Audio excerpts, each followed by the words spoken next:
What's good, my peopleizations? What's good, my peopleizations? We're going to work today.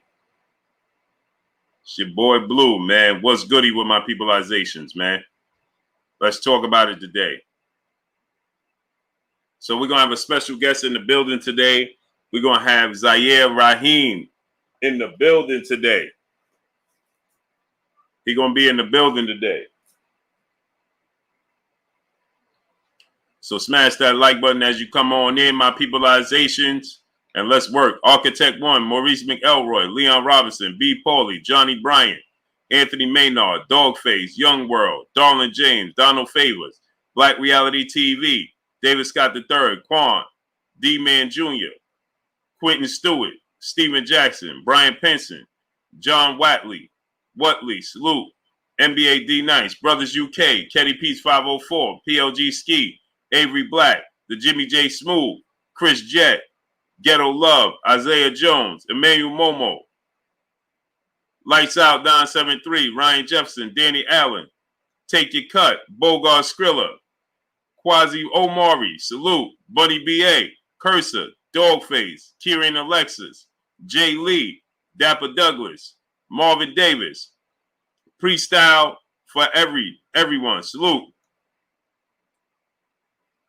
Ronald Morgan, salute. Bumpy Thompson, salute.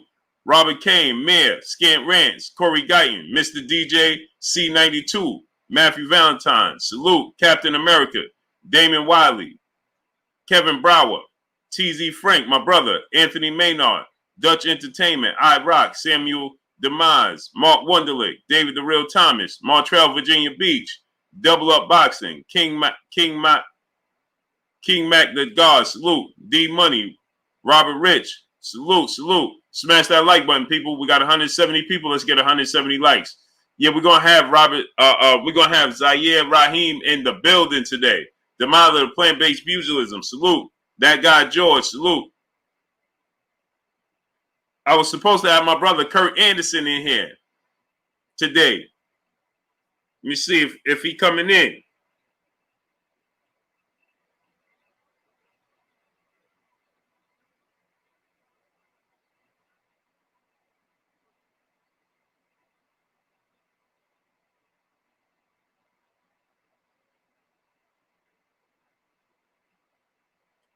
Salute, One King.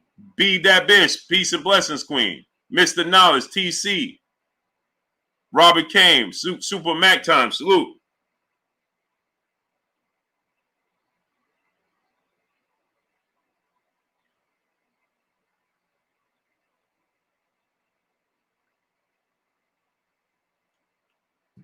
Godson, 9975.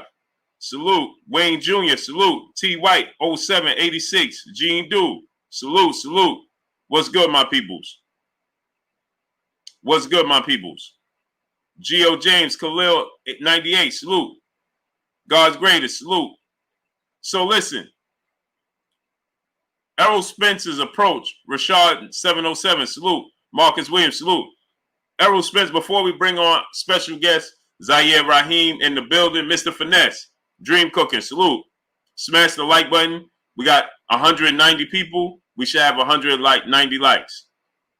We should have 190 likes. Smash the like button. Get the likes all the way up. So, Jamil Allen, Ronald Morgan, salute.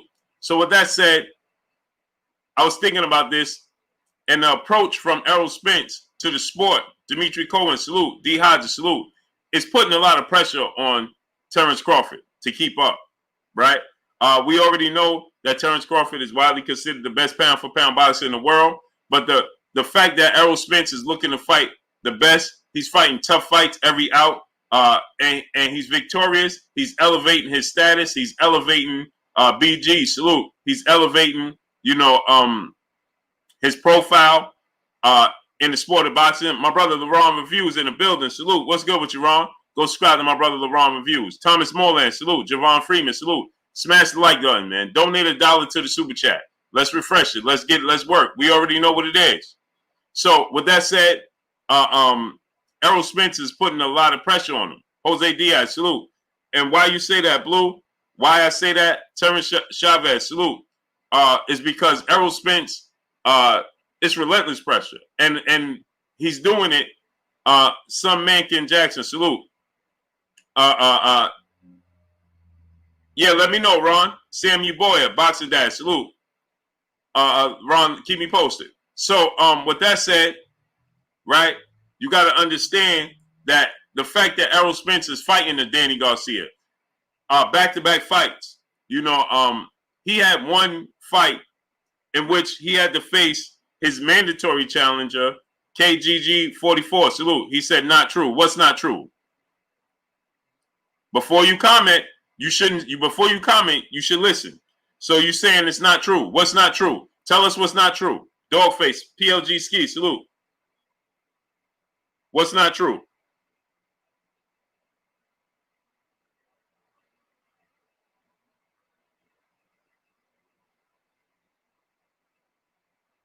What's not true? Now watch this now. What's not true? Salute to my brother Boxing Dad in the super chat. Appreciate you, King. My brother Bish, B Megastar in the building. What's good with you?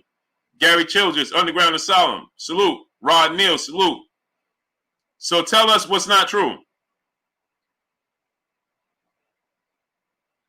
R. Jonesy, salute. Tell us what's not true. Canadian Pharmacy, salute. This is why I got a little off track. I wanted to start on time. You know, Muhammad Arif, New Fat Boy Fitness, Josh Vance, salute. Carlos Castro, salute. What's good with you, King? Tay Brown, peace and blessings, Queen. D. Calico, salute. Tell us what's not true. Mr. Pazar. Kareem Conception, salute.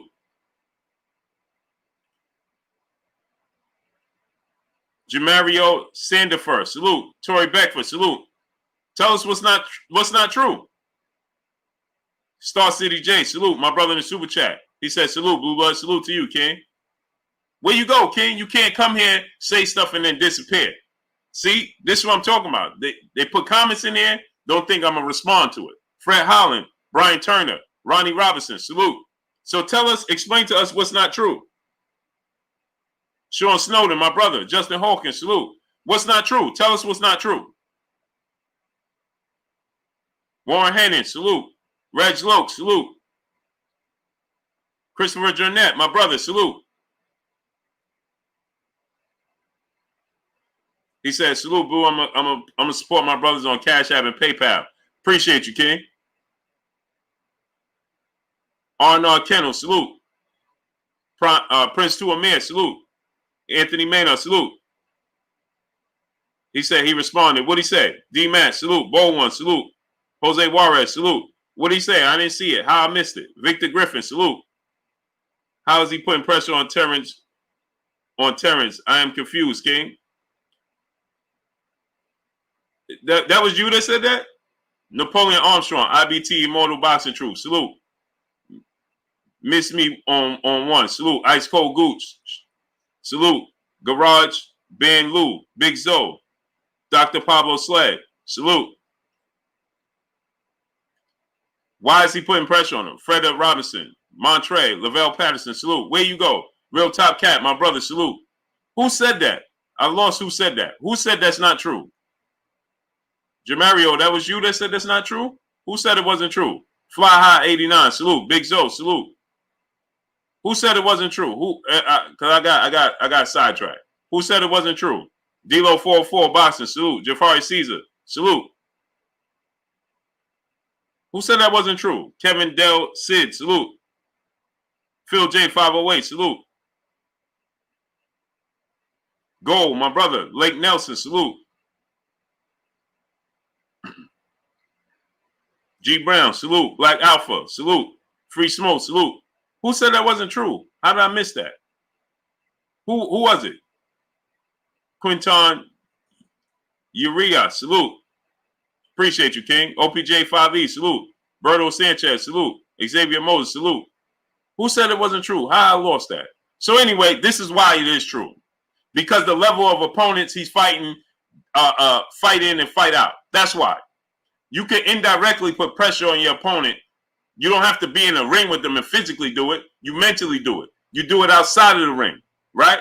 You do it in the media. Robert Singleton, salute. You do it with the level of opponent you're facing. You forcing them to have to keep up. Okay, Brian Gant, salute. I'm gonna tell you like this, Sir Geechee, Rashad, salute. This is why. This is how. Jashawn Giles, salute. This is how. When you Floyd Mayweather and you got linked to Manny Pacquiao, right? And it started to be Daniel Stanley, my brother, salute in the super chat. He said, salute, Blue Blood, salute, King. Macadosis, Mac of the South, salute. He said he responded 3 times. How I ain't see it? Why am I not seeing it? Salute my brother G5_Gabe in the super chat. He said, salute Blue and the chat fam. Errol is putting pressure on Bud simply because he keeps fighting the top competition and Bud is fighting who? There you go, King. There you go. Lamont Ellis, salute. Salute to my brother G5_Gabe. So here's another thing, right? Chef Curry, my brother, salute. Rayman Two Sides, salute. Dane Watson, salute. So here's the thing, right? You can look at it from this standpoint. When you Floyd Mayweather, and once you got linked and hitched to Manny Pacquiao, guess what? You got to keep up. You got to keep up. You can't lag behind. You got to keep up. Now it became a race. Bible English, salute. It became a race until y'all compete against one another. You can't lose races to other people. You got to keep up. You know Manny Pacquiao's stock dropped like a stack of books. King Vonnie, 86, salute. His stock dropped like a stack of books when he lost to Marquez. Khalid, Rauf, IBN, Hamed Bey, salute. You know why? You know why? He needed to keep up with Floyd. It's pressure. Floyd got to win because every fight out, every event, it's going to be compared to his competition. Who's his seen as his equal? And they got to separate themselves. C. Ray, salute. Samuel Demise, salute. You got to separate yourself. Pete Capone, salute. Kenneth Howard, Earl Harmon, salute. You got to separate yourself. Ishmael Casillas, salute. That's why. That's why it's pressure. That's why it's relentless pressure. Because you have to separate yourself. OG ERIK in St. Louis, salute. That's why. What you think? Floyd Mayweather didn't feel the pressure every time he stepped in the ring? Galvatron, salute. Linda Morris, salute. You don't think Floyd felt pressure every time he stepped in the ring to keep up with Manny Pacquiao? Ron Gibson Jr., salute. What did Anthony Joshua just tell the world? Anthony DeJesus, salute. What did Anthony Joshua just tell the world before his Andy Ruiz fight? After Deontay Wilder knocked out Dominic Brazil? What did Anthony Joshua say? Yeah, it's pressure. Now I got to perform to a high level because I'm directly being compared to Deontay Wilder. Lynn Hickson, salute. I'm directly being compared to Deontay Wilder. So there is pressure there. And so Code 3 Mobile Detailing, salute. Salute to Dallas, Texas. Kareem Ebates, my brother, salute in the super chat. Facts, Blue. That's why you call silent pressure. I've been working, so I haven't been on that much lately. Here's my weekly support. Salute to you, King. I appreciate you 1,000%. Jay Dixon, salute. Rex Jamal, salute. Salute to my brother Kareem Ebanks. Always showing love. Bud next fight will be Mean Machine Part 2. Rex Jamal, salute. Nola Boy Sports and News, salute to you, King. Tobias James, salute. My brother Box Conversation Reggie Owens, salute. Go subscribe to my brother Box Conversation with Reggie Owens. So there is pressure. So guess what? You see the back-to-back fights coming from Errol Spence, Andrea Jefferson, salute. Concrete Boxing TV, salute. You see the competition Errol Spence is fighting? Native Black Faculty Conversation, salute. Tommy DeJesus, salute. You understand? Warren Hennon, Samuel Demise, salute. He's fighting Danny Garcia now. He beats Danny Garcia. John Page, my brother, salute in that super chat. Dropping that hundo on your boy Blue, man. Salute to you, King. Taquan Savage, Scott Birmingham, salute. Salute. Everybody salute my brother John Page coming in here, dropping that hundo on your boy Blue, keeping the party going. Salute to him. Adrian Pittman, salute. Everybody salute my brother John Page in that super chat, man. Show him love. Gold Rush. Salute. Everybody salute John Page, man. Come through showing love. Wayne Jr., salute. So, salute my brother John Page. Boxer Straight Right. Mark Fralin, salute. Salute that good brother, man. Come in here, drop that hundo on your boy Blue, man. Salute him, man. Show him love, man. Supporting the grind. D Child, salute. He's supporting that grind for not just me, but that's for everybody else. Ricky Samuel, salute. He not just supporting me, that's for y'all. That's for me to be able to be mobile. 300, salute. I do Zoom in my interviews. He going to be on live. It's just that Gary Russell yesterday, Fastlane Jones, salute. Braveheart Spartan, salute. Gary Russell in the beginning, when I did my live stream with Gary Russell, Max Murdoch Mobile Gaming, salute. He had things going on, so he didn't want it visible. Spill Dog, salute. That's why we did it over the phone. But I do all my interviews on here, unless I'm physically there. Signs of Times TV HQ, TC, salute. Anton Porch, salute. What's good? So anyway, he's putting, hey, listen, how many likes we got? We got 550 people. How many likes we got? Fred Holland, salute. How many likes we got? We should have at least 500 likes. Raymond J, salute. AJ Celestin, salute. How many likes we got, man? We should have 500 likes. John Page in the super chat once again. He said, this Batman, hashtag Team Russell. Okay. Salute to Batman coming through showing that love, man. Hey, I got to hit you up after this, too, because I want to ask you something. Godfrey Kelly, salute. Salute to my brother Batman in the building. He said, who's Batman? That's Gary Russell, brother. Salute to Dahlia Antoinette. Peace and blessings, Queen. How you doing? Miss me on one. Salute. Okay, John Page, Batman. So salute to Batman, man. So let me wrench you up then. So why can't give people wrenches in this format, man? What's going on? What's going on with this?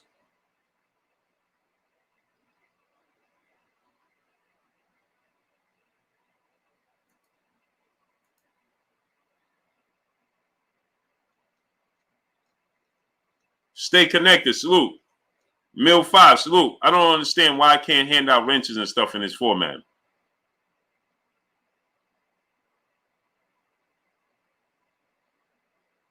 R.S. Cooper 23. Salute. Samuel Wright. Salute. Smash the like button, man. 550 people. Let's get 550 likes. 300 likes don't cut it, man. Get the likes up to 550. So here's why there's pressure being put on them, right? Because, see, for one, Timothy Bradley told the world, Lynn Hickson, salute, Brooklyn Alpha, salute. Timothy Bradley told the world that nobody from the PBC side wanted to fight Terence Crawford. Stanley Bailey, salute. Well, now you got Keith Thurman, PBC, former unified champion. Talib Cunningham, salute. Galvatron, salute. Keith Thurman, Sean Porter, former two-time welterweight world champion. You got Gary Russell coming up from featherweight, calling him out relentlessly, right? Yordanis Ugas, PBC fighter. So what PBC fighters, where's the lack of competition at? Kofi Antwi, salute. There is no lack of competition. The competition is there. You just got to pay more. You got to have, Gary Russell say he take 1.5. Right? Salute to my brother Daniel Stanley in the super chat, dropping that half a yard on your boy Blue. Salute. He said, salute, Blue Blood. Continue to grind, brother. Salute to you, King. Everybody show my brother Daniel Stanley some love, man. See, this is what we talking about. Keeping the party going. Nerve Feeder, the real Jew Shalom, salute. Right? So he's not short on competition. It's more so they're being short on money, not paying the money for the competition. So see, you can't say, well, you don't have the competition and so on and such. Because see, Errol Spence is over here. Patricia Shelton, peace and blessings, Queen. Errol Spence is on the PBC side, right? He's over here on the PBC side, red eye, salute, right? And He's making his fights because they're paying the money for the fights. Tim Allen, Picasso, A+ Music, salute. Woke, salute. Ronald Morgan, salute. Right? So he's on this side. R.S. Cooper, 23, said, I got 200 on Gary. Who betting? Salute to R.S. Cooper in the super chat. Right? So you got to look at it from this standpoint. So he's on this side. We got 600 people. How many likes we got? TC, salute. Chef Curry, my brother, salute. How many likes we got?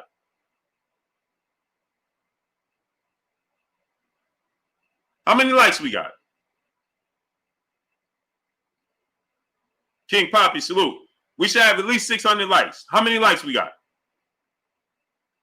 Eric Bowden, salute. He said, what pressure? I just explained it. Ricky Williams, salute. Seen and unseen boxing, my brother, salute. Jay Everything, salute. What you mean with pressure? The pressure of keeping up. Salute to my brother Mark Wunderlich in the super chat. I got some dub on it. Salute to my brother Mark Wunderlich. Show my brother Mark Wunderlich some love, my peoples. Listen, 400 likes don't cut it. We got 625 people. We should have at least 500. We should have 600 likes. Jarrell McDonald, salute. Truck Sims, salute. E. Young, salute. He said, I got 200 on Bud. Well, you got to tell Bud to make the fight, though. Brian Cousins, salute. See how that works? See how that works? So my brother said, what pressure? What you mean, what pressure? The obvious pressure. The pressure of keeping up with level of competition. We're elevating your portfolio, your status. Salute my brother Ray the Time in the super chat. Salute Blue Button in the chat. Smash the like button. Salute my brother. A. McKinney, salute. That's the pressure. Ron Boy Fresh, salute. Ron Boy Fresh said Terence Crawford is a Hall of Famer. And that means what? What does that mean? Deontay Wilder is a Hall of Famer. Anthony Joshua is a Hall of Famer. Did you hear what Anthony Joshua said before he fought Andy Ruiz? Floyd Mayweather was a Hall of Famer. Manny Pacquiao was a Hall of Famer before they fought each other. Did you hear the pressure that they had going on with each other? Willie Perdue, salute. Chase the Coin, salute. All right, look, we can keep going down the line. You want me to keep going down the line? Stephen J, salute. Marlon Figueroa, salute. You want me to keep going down the line? You in Nebraska, salute. You want me to keep going down the line? Set the tone, blast, salute. Because I keep going down the line. Bunny B.A., my brother in the super chat. I got 200 on Gary, and Bud ain't no Hall of Famer. Salute to my brother Bunny B.A. Brian Gant, salute.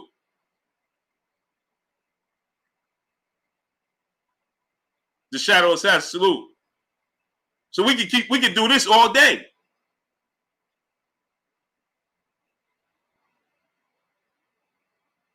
Raphael Murphy, salute. Dre the Ghost, salute. My brother Art Jonesy in the super chat. The pressure from the 70-30 split that's about to happen. Facts. You got to keep up. When you get linked to somebody because we want to see the best fight the best, Boxing and Barbecue, Music Man Lee, salute. You got to keep up. Max Brim 32, salute. Salute to my brother Paul Kerrick in the super chat. He paid Peace Blue and the LDBC. Salute to you, King. Bernard Herring, salute. That's the pressure. Next level fight, salute. Well, guess what? If you're just going to, I understand, Josh Sanders, salute. Smith & Wesson 4-5, salute. I understand that you are a Crawford fan. And I understand that there's Errol Spence fans. But when Errol Spence is fighting the best of the best, every outing, Mr. Tally 140, Rob Jack, New Jersey, salute. Let me give you an example. Terence Crawford didn't land a big opponent. Mario Foster, Dollar X, salute. Lamont Williams, salute. Boss Doha, salute. Picasso, Brian Turner, salute. Right? And he's active, right? Skills from New Orleans, my brother in the super chat. But never Spence fight, he wanted everyone to believe. to believe it. He turns down anything threatening and any PBC boxer. Fact. So now check this out. Salute to my brother, Skills from New Orleans in the super chat. Now check this out, right? Slim Jim 314. Salute. Errol Spence fought Mikey Garcia, fought Sean Porter, went to the UK and fought Kell Brook, fought Chris Algieri, fought Lamont Peterson, but just as back-to-back fights, right? Next level, salute. Right? So now, just back-to-back fights, right? Now look at this situation. Errol Spence suffers a horrific car accident October 10th, right after 12 days after the Sean Porter fight. What is he giving you? I want y'all to answer that. What is he giving you next? Salute to my brother Gravy Davy in the super chat. Appreciate the grind, Blue. Salute. Salute to you, King. What is Errol Spence giving you next? All praise, salute. What is he offering you next? I'll tell you what he's offering you next. Not a tune-up. He's not talking about money. My brother Ron Boy Fresh said Errol Spence is 30. Listen to this now. Errol Spence is 30 and hasn't fought the number 1 and number 2 guy in the division yet. Wrong. Wrong again. Because when he fought Sean Porter arguably was the number 2 guy in the division. When he fought Kell Brook, who was the number 2 and 3 and 4 guy in the division. When he fought Kell Brook, who was the number 2 guy in the division? Kell Brook. Kell Brook was the number 2 guy in the division because the number 1 guy in the division was Keith Thurman. But he tried to fight the number 1 guy in the division for years on top of years, Ron Boy Fresh, and you know this all too well. He tried to fight Keith Thurman for years on years, and Keith Thurman wouldn't give him the opportunity. So whose fault is that? And tell me this. What number 1 and 2 guy in the division did Terence Crawford fight? Go. Outside of Victor Postol at junior welterweight. You said Kell Brook wasn't the number 2 guy in the division? So who was number 2 in the division when Errol Spence fought Kell Brook? I'll wait. Tell us who was the number 2 welterweight in the world when Errol Spence went to the UK and fought him. High and Low Sportsman Trump, salute. He said, Big Blue, you getting... Oh, I read the wrong one. High and Low Sports Stream. He said, salute, Blue. We need the best again. Facts. Salute, King. Salute my brother Christopher Jornet in the super chat. He said, Blue, you getting attacked by the Bud Justice League. Facts. Oh, but they up against... You remember? Okay, so Keith Thurman was number 1. So who was number 2? I'm waiting. You said that Errol never fought the number 1 and number 2 guy in the division. He's only been in the welterweight division. So who was number 1 and who was number 2? Tell us. Texas Bubba 6, salute. Bo 1, salute. Jaleel Hunter, salute.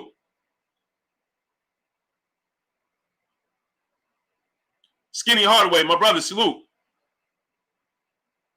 Who was number 1? Who was number 2? Salute to my brother KGG44 in the super chat. Appreciate you, King. Salute to my brother Kareem Ebanks in the super chat once again. He said, Blue, the Bud fans are delusional. Errol said he was going to get the 3 major belts and then set up the fight with Bud. He secured 2 and working on 3rd. Facts. Big G, salute. But he also said, okay, if they want to alter my path that I was already set, then make it a 60-40 split and make the fight happen. Terence Crawford said, no, it's 50-50.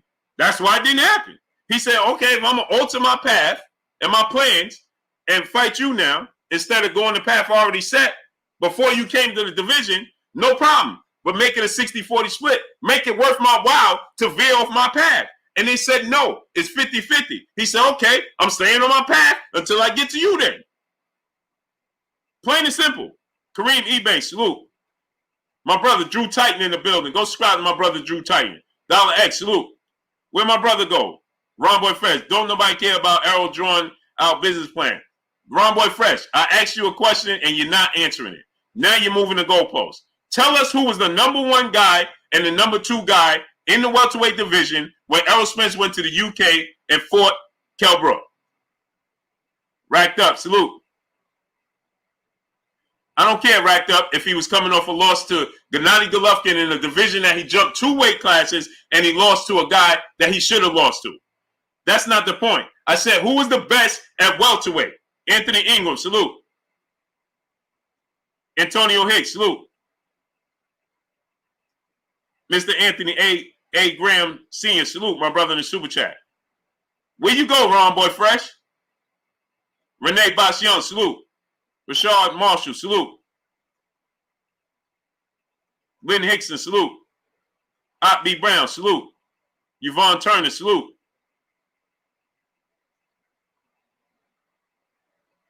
Where you go? Keith and Manny. Okay, so Kell Brook was number 3 then? Kell Brook was number 3, right? Because he lost to Gennady Golovkin. But at the time, Manny Pacquiao had got knocked out by Marquez and got whitewashed by Floyd. So how is he still number 2? When at that time, Kell Brook had 1 loss to Gennady Golovkin, he dared to be great and move up, and nobody advised that. Salute to my brother Kareem Ebanks in the super chat once again. He said that's the reason he said he's going to secure the 3rd belt, so it won't be 50-50. But it looks like Sean Porter going to take the belt, take Bud's belt. If that fight happened, Mr. Tally 140 saluting the super chat. He said, keep cooking, Blue. Salute to you, King. So, okay. So let's say Keith and Manny was number 1. So then at best, he fought the number 3 guy. Now tell us, Ron Boy Fresh, now tell us what number 1 and 2 guy that Terence Crawford ever fight in any of the 3 divisions he was in. Ron Boy Fresh, now tell us. Wireless Bud Shop Earbud, salute. Kenny Linder, salute. Tell us what number 1 and 2 guy did Terence Crawford fight in 135, 140, and 47. Go. Manuel Godfrey, salute. Salute to Philadelphia, yay. Chavez High, salute. Post out Ugas. He didn't fight Ugas. Why did you mention Ugas? You see how they moved the goalposts? My brother Ron Boy Fresh, and I love Ron Boy Fresh. It's my guy. But guess what? You just told us that he fought Ugas. When did he fight Ugas? Give us the date and the time so I can look back at that. Because you just gave me some information I've never seen before.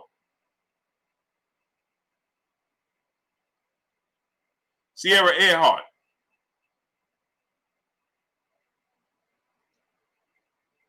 He fought Ugas? Tell me. I must have missed that.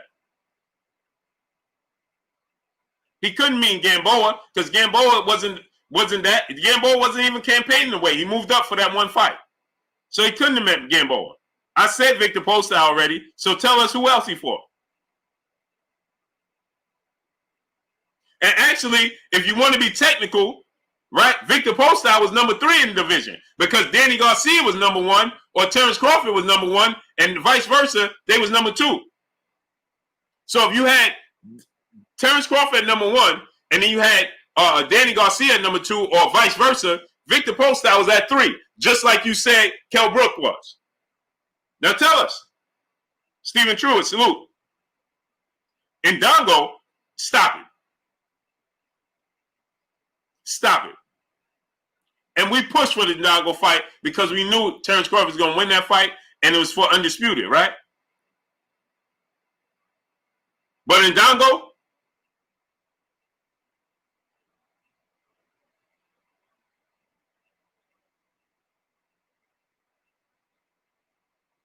Ndongo, really? Okay, so tell us at 135 then. So that's at 140. Victor Postal, Julius Ndongo. Anthony LeGrande Jr., salute. Ndongo. Let me ask you a question. Terry Smoot Jr., salute. Ndongo, no, he wasn't. He was okay. He was okay, Terry Smoot Jr. We ain't gonna overstate him. Kurt Carr, salute. So now answer this question. Harambe Jackson, salute. My brother said Ndongo. So now let me ask you this question, right? If Chris Algieri was at 140 and he beat Ruslan Provatnikov and Chris Algieri Who's better, Chris Algieri or Julius Indongo? Lamont Peterson at 140 or Julius Indongo? Tell us that. At 140, who is better, Lamont Peterson or Julius Indongo?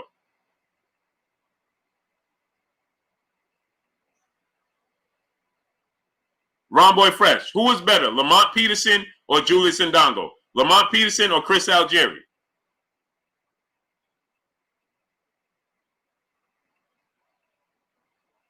C. Hurst, salute.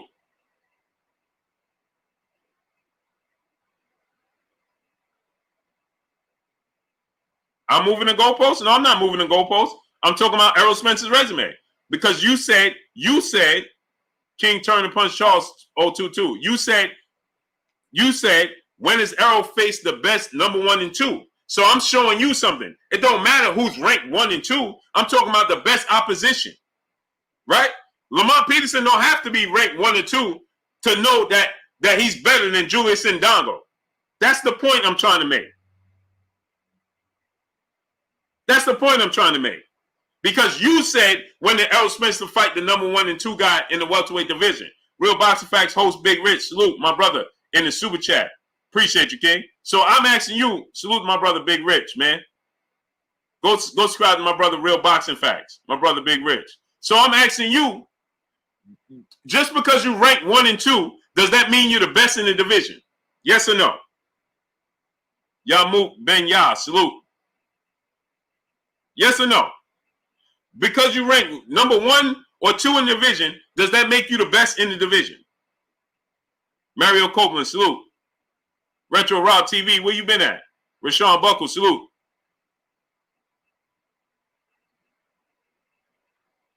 Okay, so you happy? Listen to what he just said now, and this is the last time I'm going to respond to this. This is the last time I'm going to respond to this, right? Because you see, this is the problem that we have with the sport of boxing. This type of talk. He said, so now you moving the goalpost, talking about best opposition. So it don't make it. So it's not about best opposition. It's just about fighting number 1 and 2 guys. Chris Francis, salute. So it's to him. I want y'all to see what Ron Boy Fresh just said. It's not about best opposition. It's about rankings. So if it's about rankings, right?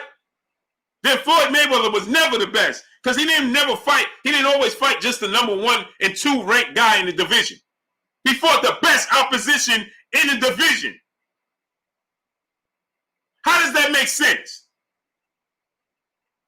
Salute to my brother Jupiter B in the super chat. Salute, Blue. Floyd said Brook was number 1, Porter was number 2 when Spence fought him because Manny had just lost to Horn, so he wasn't top.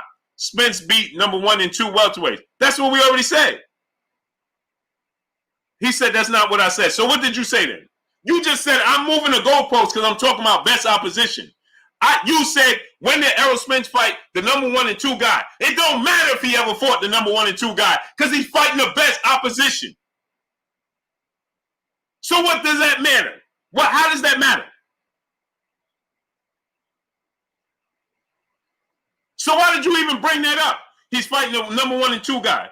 What does that matter? When he's fighting the best guy in the division. And my brother's right. Manny Pacquiao had lost to Jeff Horn. Knocked out by Marquez and got blanked by Floyd.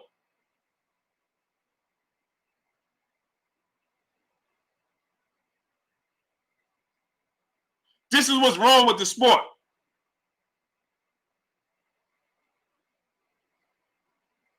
So he didn't fight the number 1 and 2 guy. Yes, he did fight the number 1 and 2 guy. Keith Thurman. Okay, let me ask you a question. Was he trying to fight Keith Thurman? You said was the number 1 guy, right? Ron Boy Fresh? And then I'm moving on. Keith Thurman was the number 1 guy in the division, right? Right? Yes or no?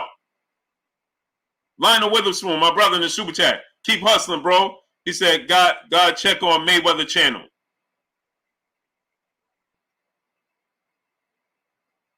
Errol Spence didn't try to fight Keith Thurman. I'm not talking to you no more. That's it. Conversation over. Conversation over. You just said Errol Spence didn't try to fight Keith Thurman.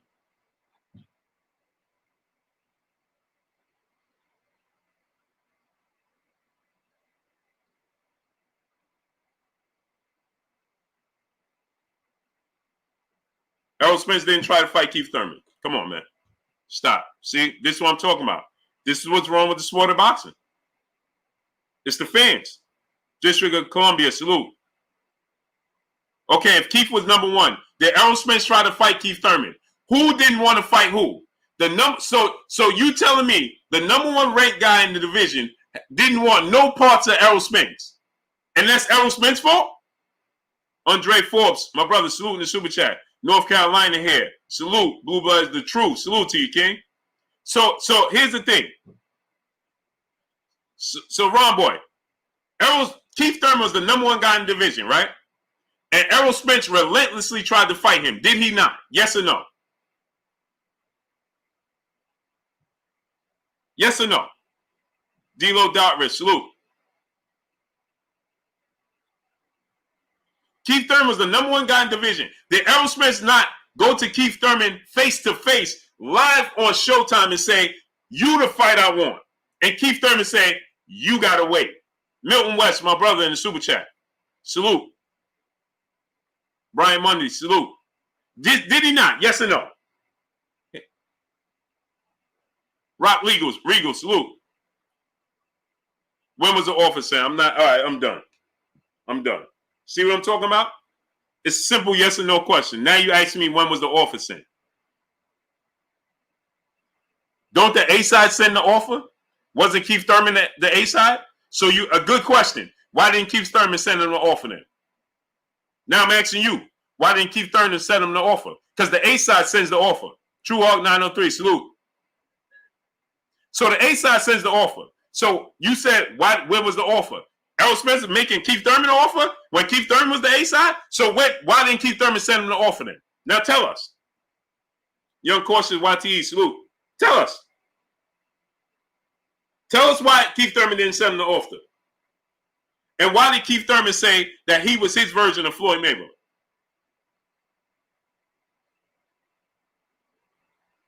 Tell us. D'Angelo Phillips, salute. Explain to us why Keith Thurman didn't send him an offer. We'll wait.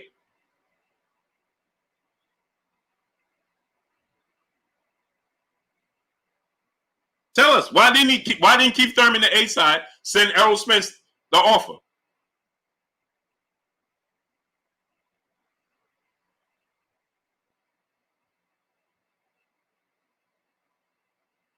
I'm waiting. Tell us. Because he gladly sent Danny Garcia offer as soon as Danny Garcia picked up the WBC strap. Did he not? T down, my brother, saluting the super chat. Keith did not send an offer because he did not want that fight. Facts. And he told the world he didn't want to fight. He said he wanted to let it build.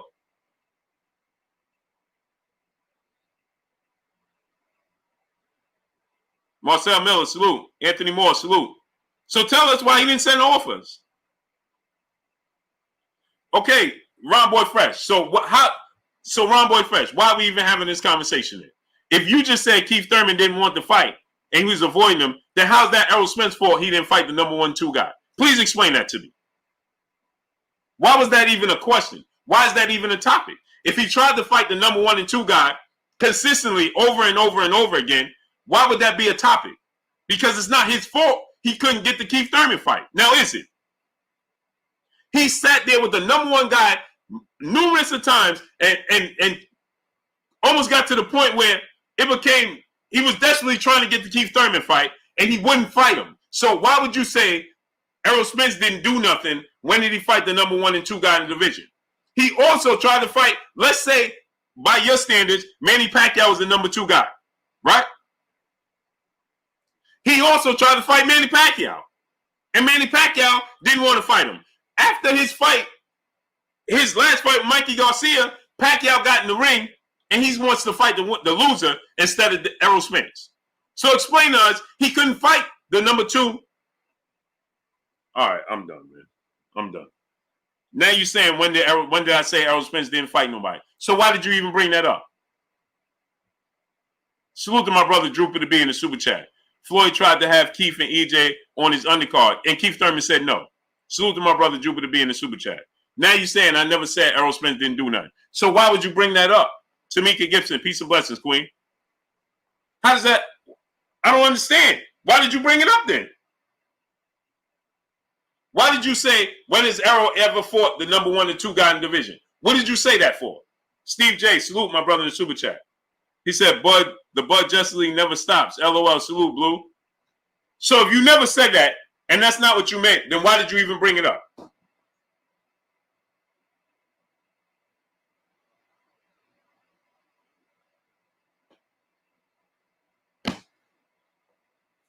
So the most precious thing in the world is time. So we just had this conversation and used up time for no reason. Joe Johnson, salute. Paul Brown, salute. For no reason, huh? I don't get it.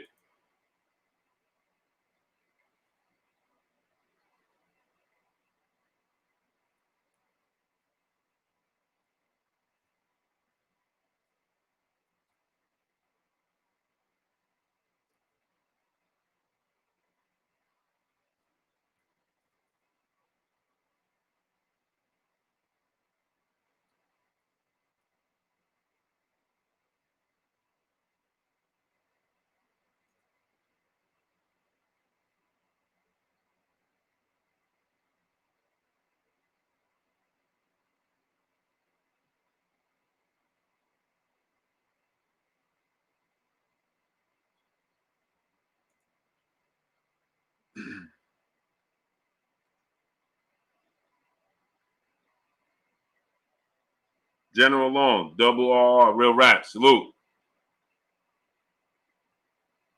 Terrell Paris, salute.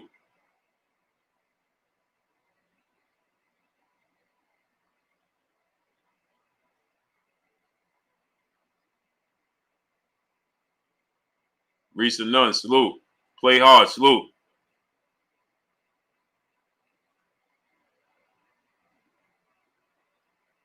Yeah, that's all, play hard. Smash the like button, man. We got 1,000 people. Why don't we have 1,000 likes? Ricardo Raya, salute. Stash Lomain, salute.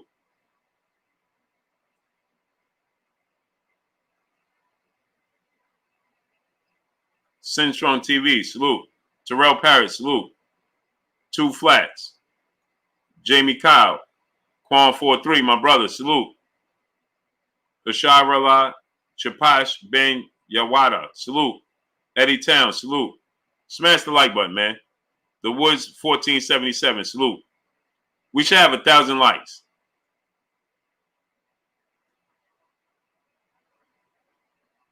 K Mac Webb, salute. Ashanti L, salute. Andy Rodriguez, West Coast Will, salute. I'm just saying this. Lamont Kuza, salute. Tex Diva, salute. This is what I'm saying. Bootney DeFonsworth, salute. Man, that's not enough, man. In no way we got 640 likes. We should have at least 900 likes right now. Latrez Redden, salute. Mickey Murray, salute. I'm trying to get the king, Zahir Raheem, on. Cool Cat, salute. Let me give him a call. Azap Sam, Dusty Thomas, salute. Smash the like button. John G, salute. In the super chat. Bud Duck and all the top fighters on the other side. Salute, King, in the super chat. Wendell Richardson, salute. So here's the thing.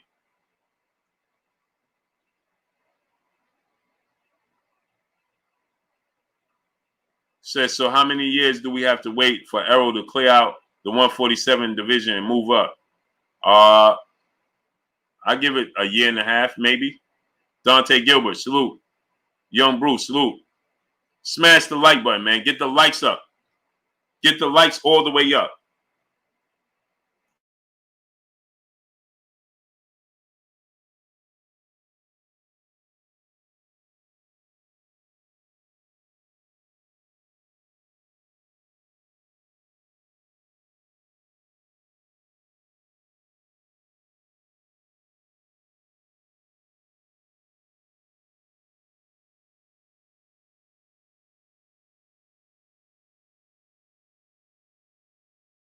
So we getting ready to have the champ and the king, Zahir Raheem, on in a second. Napoleon Armstrong said, Blue Blood check my super chat. Where is it, King?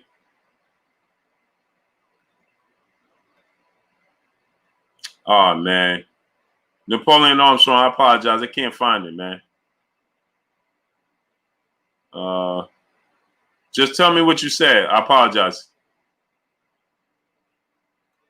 Tell me what you said, King.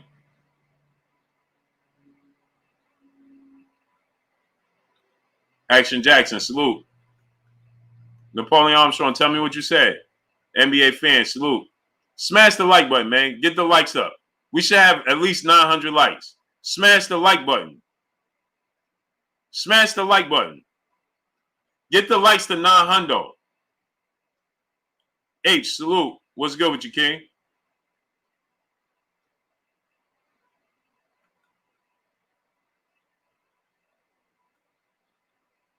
Napoleon Armstrong, tell me what you said, because I can't even find the super chat. One sec, driving. Okay.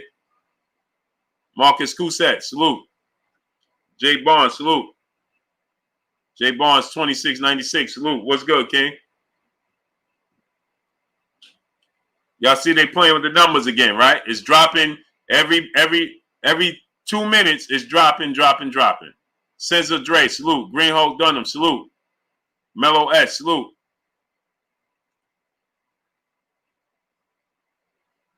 Andre Smith, salute. I haven't checked. I've been disconnected, man, to be honest. A. Caesar Anwar, salute. South Phoenix Rising, salute. Jay Waters, salute. I've been disconnected, to be honest. Today, man. I haven't been on it. Milton Wells, salute, my brother in Super Chat. Blue, your peopleization is getting the others capping. He said, Blue, your peopleizations get it, the others capping. Salute, King.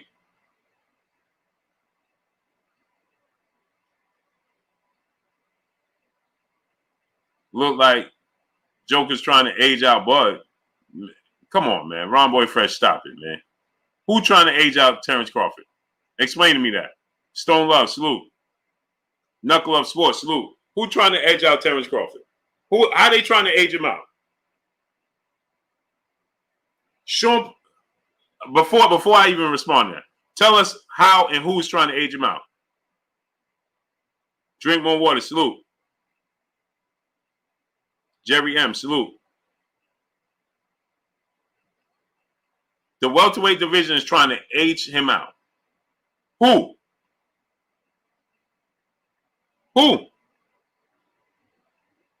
Name names. Who's trying to age him out? B Ham, salute. Be specific. Who's trying to age him out?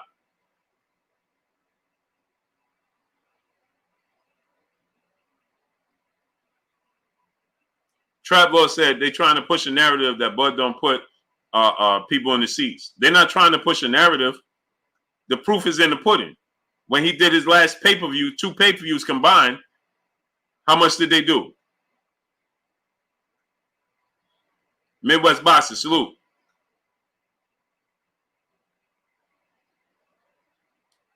Ron Boy Fresh said, Blue Blood, calm down. I can give an opinion. It's not an opinion, brother. That's the problem. That's the problem. Rashawn Pittman, salute. That's the problem. It's not an opinion. We got to deal with facts. Nobody's trying to age him out.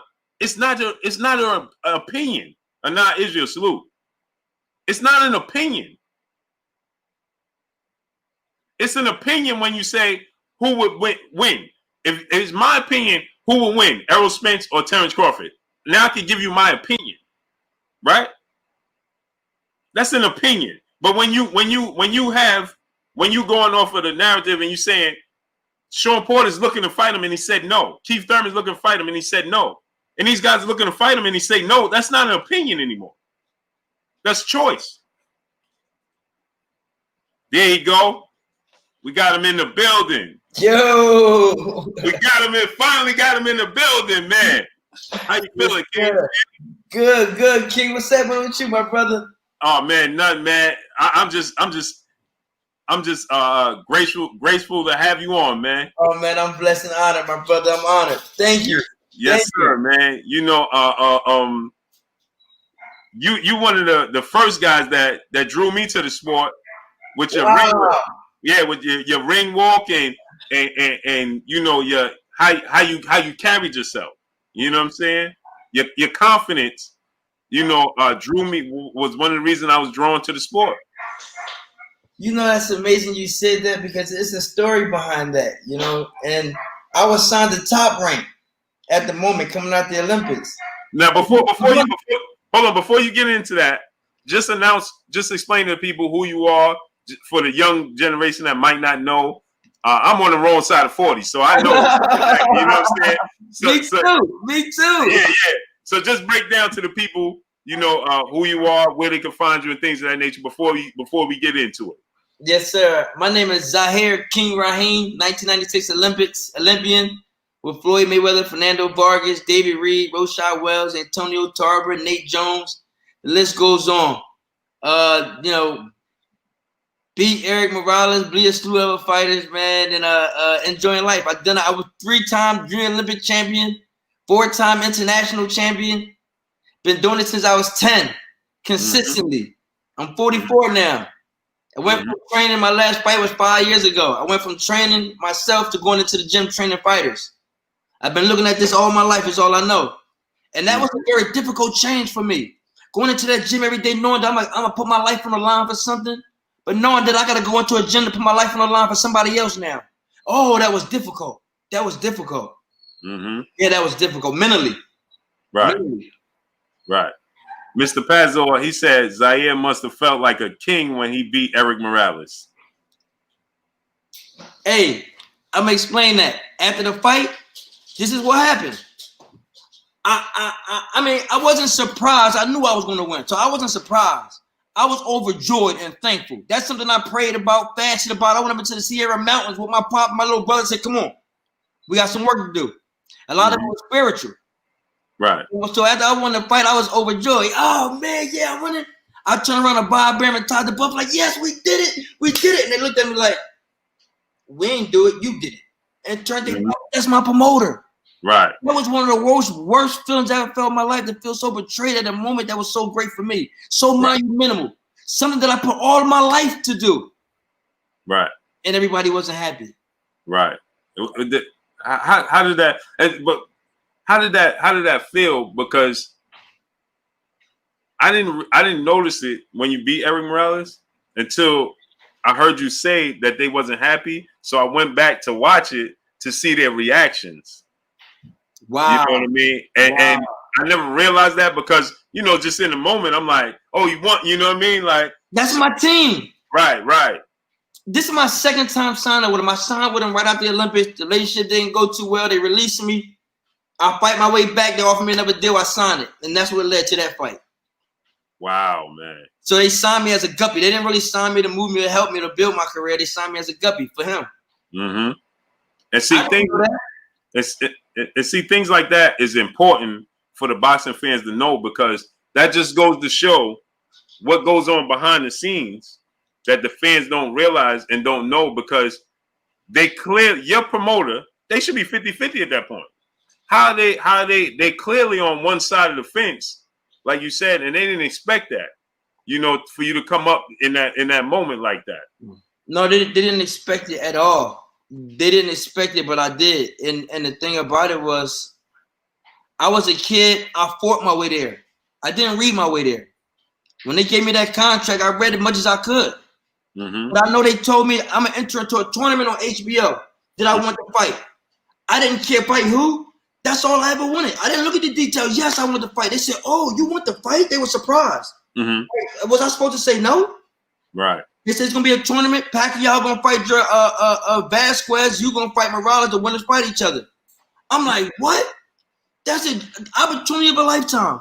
Right. I took my own money, paid for my own champ. You know what they did? They took training expense money, gave it to Erik Morales, and sent him out there in the other mountains. They paid for him to send him off. I'm a kid from the hood of North Philadelphia.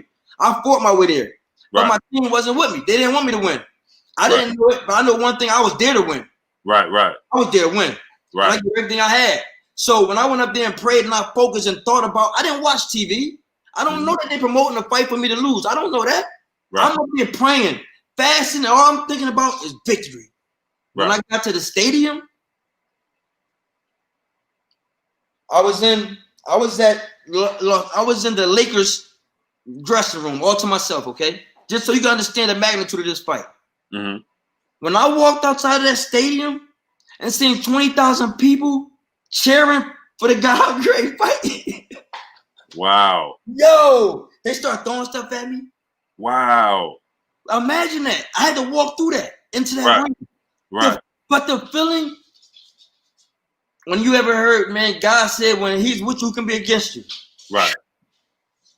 And not one moment did I doubt myself. Not one moment. Right. Not one moment. Right. Sometimes I look back at it, man, I don't know how I did it. I don't. And you ain't just win. You went out there and put on a show. Cameron Duncan was my manager. If you can actually get a camera view, they put the camera on him during the fight. You know what he was doing? Oh my God, he's winning. I didn't know that if I'm in the ring. Right. But when I come and watch the video, I'm thinking like, wow. That just show you that everybody in your team is not in your corner. Right. You know what I mean? But that happened, and that's why I got my experiences now, and I use them for my fighters. I use them for the younger generation. Even if they're not my fighters, I give them the truth. I can't take it when I'm dead. It ain't no good to nobody. Right. You know what I mean? Free game. If I can help you, come get it. Right. You know what I mean? I got a slew of information. I don't even send my contracts to lawyers. Mm-hmm. I sent a contract from a promoter. I sent it to a lawyer. You know what he did? That's good. You know why? Because there's more money on the contract than he had. He don't know the boxing business at all. Mm-hmm. How many lawyers know the boxing business? How many lawyers do you know going to dedicate their time into boxing business? Nobody. Boxing is a dead end. You make it or you don't.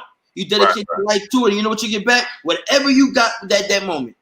If you're smart enough to invest it, you was a successful boxer.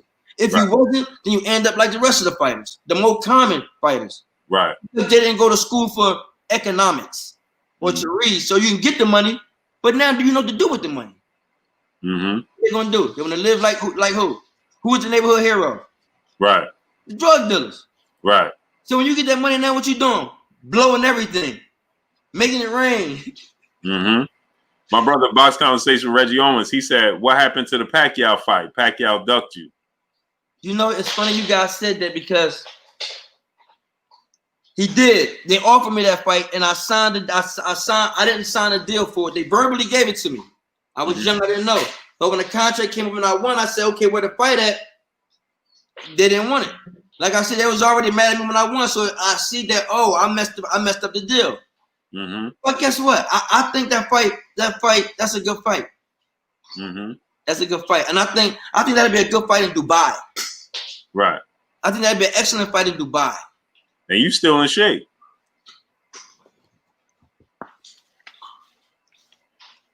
You said, "Am I in shape?" Uh-huh. Still in fighting shape. You see that, man? Am I in shape? Wow. Still in fighting shape. Nigga, I want all the smoke. Yeah. I ain't talking, I want all the smoke. See that? Hey, you know do you look at, now we know obviously in every era, you know, you have guys that slack off in between fights and things of that nature. But it seemed like your class, your Olympic class, all you guys have a different mindset, man, because none of you guys are out of shape. You know why? Because we learn.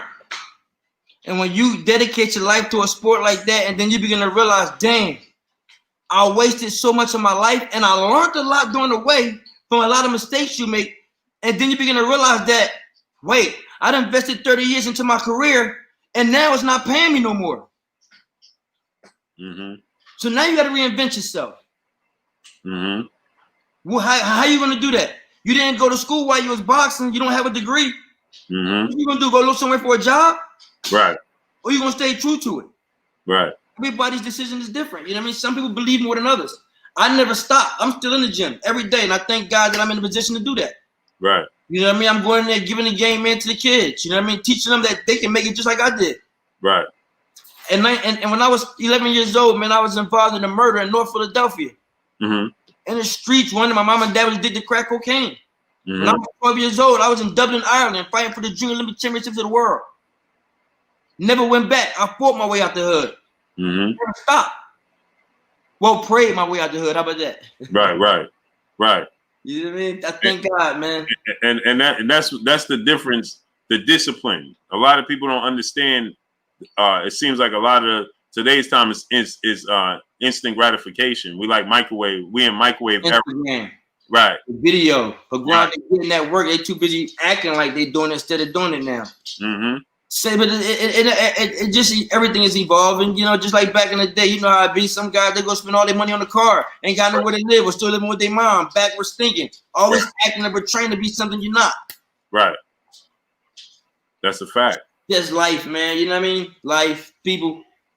Now you had another big fight too, Asalan and Freitas. Could you just attest to that fight? I'm gonna say this. Asalan Freitas won the fight and he deserved it. You know what I mean? He deserved a bit of it. It was an ugly fight.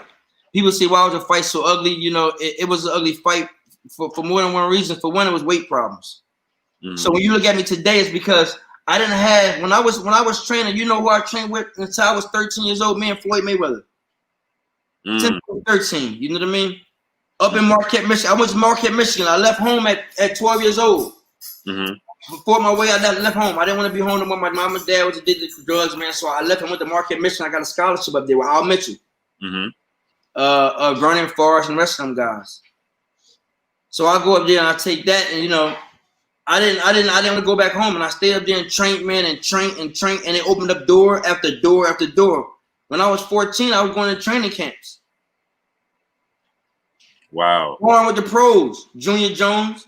He beat Barrera. I was his chief sparring partner. I was probably 16. Wow. Look up Juice and Ponya Jones. Look up Tim Austin. He got 18 title defenses at bantamweight. Tim Austin, Cincinnati kid. Mm-hmm. One of the harder punches I ever met in my life. Fought 118. Southpaw. I seen this dude fight with a broken jaw for 8 rounds and win. Shout out to Cincinnati kid. My brother, Mr. Pazor, he said, who is Zahir's top 5 active boxers and top 5 boxers overall?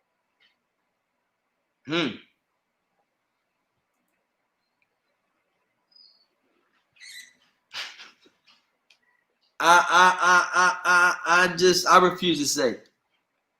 I'm gonna go with for one. I'm gonna go with one of my all-time. I have to go with Pernell Whitaker. Mm-hmm.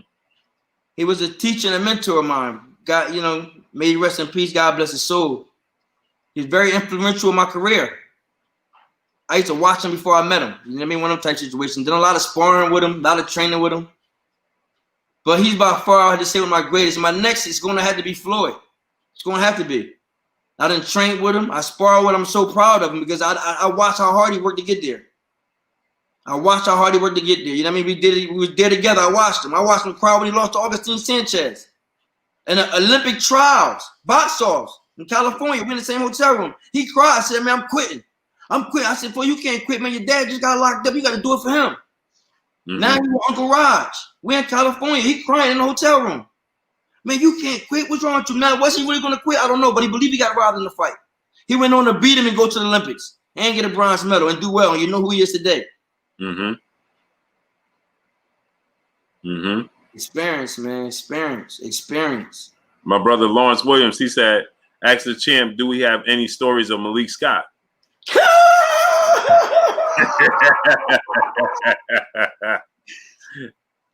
Hey, I'm gonna tell you this. Malik Scott come in the gym, man. He throw punches at me. I couldn't punch him back. That's how far back we go. He a heavyweight champ now. He the heavyweight. He heavyweight now. Mm-hmm. But I know him so far back. When I used to go in the gym and he throw punches at me. Mm-hmm. Until he got big enough, they start hurting. I started having to punch him back. Right. But he was still a kid. You know what I mean? So I couldn't hit him that much. But Malik is a veteran, man. He's a veteran. Malik is well schooled, man. Good veteran, good brother, good teacher. he's now going to be training Deontay Wilder. What's your thoughts on that? Thank you. It's going to help Deontay a lot. Tremendously. You say, and some people might say, well, why you say that? Because one thing, remember this. Deontay Wilder is a magnificent offensive fighter. So when you have a friend that's, I ain't going to say dynamic, but more of his mind is geared towards defensive fighting. So when you put them two together, that's what Deontay needs. He needs to learn how to some defensive head movement, hand and feet coordination, how to have hand and feet coordination, how to move effortlessly, how to know how to punch while moving without having to stop and punch or move and punch, but having to move your head and punch at the same time. Coordination. This is boxing is an art. You know what I mean? It's not it's not something you do as fighting, but it's an art. Just like dancing. If you go into a club and watch somebody dance, you don't have to be a good dancer to notice who can't dance. Right. It's a coordination. It's an art, man. It's an art to it. It's an art to the movement. It's a foundation. Right. That's just what Deontay Wilder losing. I think Malik could give it to him. So you think he could bounce back? Wilder? Mm-hmm. Yeah, I think he can bounce back. Yeah. You don't think he can bounce back? I think he will. I think he will. I think he's gonna knock out Tyson Fury. Me too. Nah, me too. That's a good call. Now, how did how was your relationship with Floyd now? And tell us a little bit about them sparring sessions. They're good sparring sessions. Good sparring sessions. I have to leave that to the champ. You know what I mean? He can tell you. I'll leave that to him. If you ever talk to him, just ask him. Yeah. I know. They say Floyd Mayweather's a whole different animal in sparring than he is under the lights. He liked to fight in the pocket. He liked to be a dog in sparring, and under the lights, he liked to just be technical, display his defense. But they say I can agree with that. The only difference is I'm gonna say the same thing you said. I'm gonna say it different. One thing that we understand is training don't begin until you get tired. So if he's a whole other animal in the gym, you know why? Because he's in there to get tired, to work. He's not in there to play. So when he goes to the fight, you got more on the line, but now he done conditioned himself to pace and think and condition. It's an art to everything. It's not because, he's a different animal in the gym. We got more heart. No, it's an art and a strategy to it. Right. So he pushing himself, essentially. Thank you. From round one. Right. Now, when we get into the fight, pushing yourself is going to become easy. Right. If you're pushing yourself every day from round one, by the time the fight comes from round 12, you be able to push yourself every round, 12 rounds. Right. But if you're going to the gym, pushing yourself for one round, saving yourself the second round, pushing yourself the third round, saving yourself the fourth round, you'll never get in shape for a fight. Right. What happens when you get a dog in front of you that's pushing you every round? Now you won your last 7 fights before you stopped boxing? Yeah, I'm 44 years old. I haven't fought, I think, in 5 years. Yeah, for 5 years. Yeah, 2014. Yeah. You gotta remember, man, I was boxing since I was 10. Right. You know what I'm doing right now? What's that? Box rec? I gotta find out my record.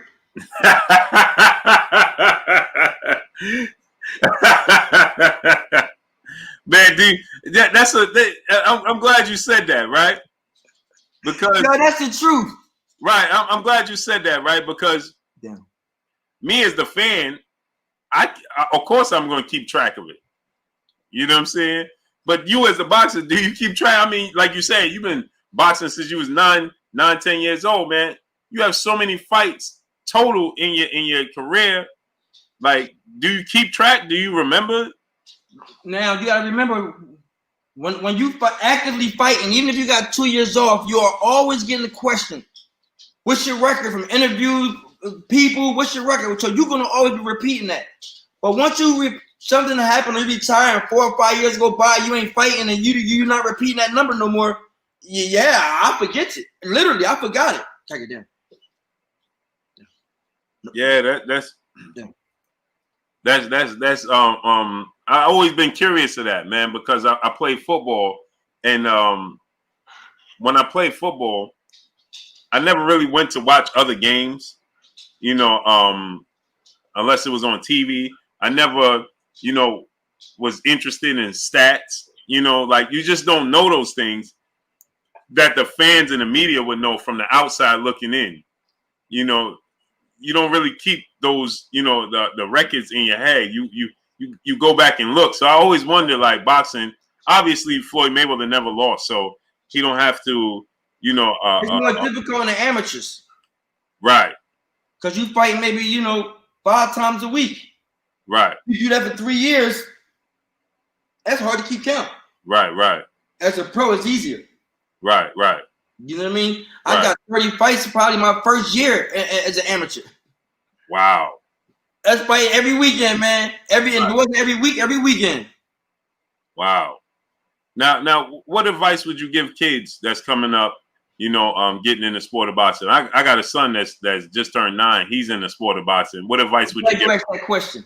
You say, what advice would I give you is this. The advice I'm going to give you is this. Amateur boxing is a sport. Professional boxing is a business. And you go into the gym, you got to treat your body your franchise. You are a franchise. You are a body. You have to treat yourself just like a 500 company, 500 fortune company, which means when you're going to hire somebody to train you to protect your brain, make sure you check his history. Make sure he's somebody that's proven, that boxed before. I'm not saying somebody that fight, because I watch so many people do that, and it breaks my heart to see some of these trainers throw these kids in the ring and tell them to push forward and push forward. The kid getting hit, he don't want to go for it, but the coach still pushing him forward because the coach never boxed. So he don't know what it feels like to get hit. So now this kid is in here because his parents dropped him off and want to teach him discipline, but his parents don't understand boxing. So what happens? He put him in the hands of a trainer that don't know boxing. And now he's throwing him in the ring and he's sparring with guys he shouldn't be in the ring with. Master the art. I don't want to go on, on and on. Master the art, though. Boxing is an art. It's not something that it's not a fight sport. You're not fighting. It's an art. Hit and not be hit. Your timing got to be so perfect. You should be able to read his feet before he moves. That's to transcend into your life outside of the ring, which means if you get around the wrong energy or wrong people, you should better pick that up. Because you should better pick up when your opponent is going to move. You should pick up his energy. The shift in his energy. You should pick it up. The only way to get like that is you got to be able to concentrate on one thing for 3 minutes straight. It's difficult without breaking your concentration. The brother Philip Rendon said, in all your career and all your fights, what's the hardest? Who was the hardest puncher that you faced? I can't answer that. You know why? Because I've been knocked out probably 2 times on my feet, once on my back.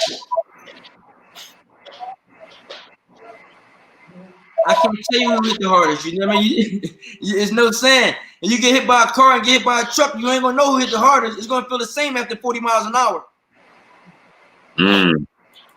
Yeah, that makes sense. Now, just give this is my question, just as a fan.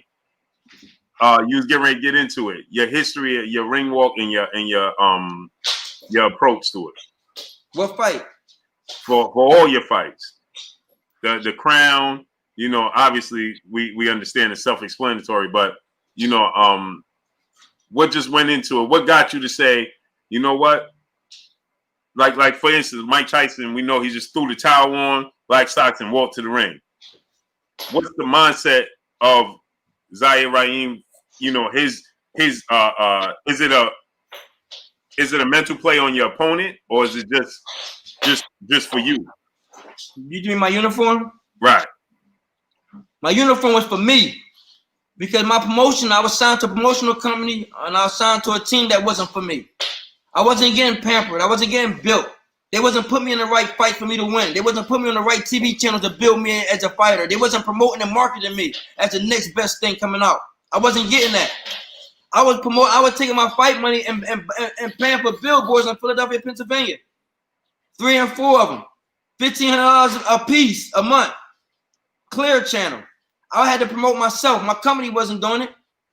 I couldn't sit back and wait for somebody else to do it. So I gave everything I had. But one thing in life is for sure, you're going to get what you put out. You might not get it when you want it, but you're going to get it because you put it out. That's why it's important to keep a positive mind frame and keep putting out positive energy, man, and thinking positive. You can't think negative and destructive because it only leads to a destructive breeding ground. Always think positive and have faith and believe in yourself. If nobody else do, you got to. Or nobody will ever believe in you. If you never believe in you, invest in you and love you. Now, did they ever give you, was there ever an explanation why Manny Pacquiao fight didn't come to fruition?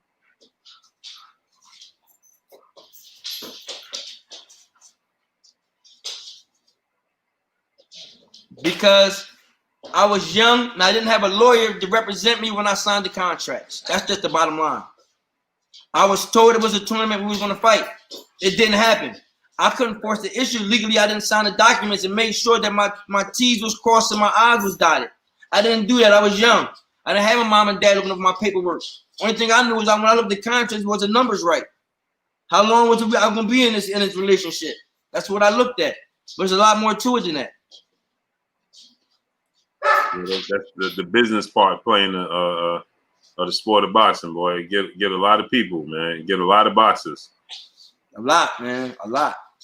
Because it's a poor man's sport to get into.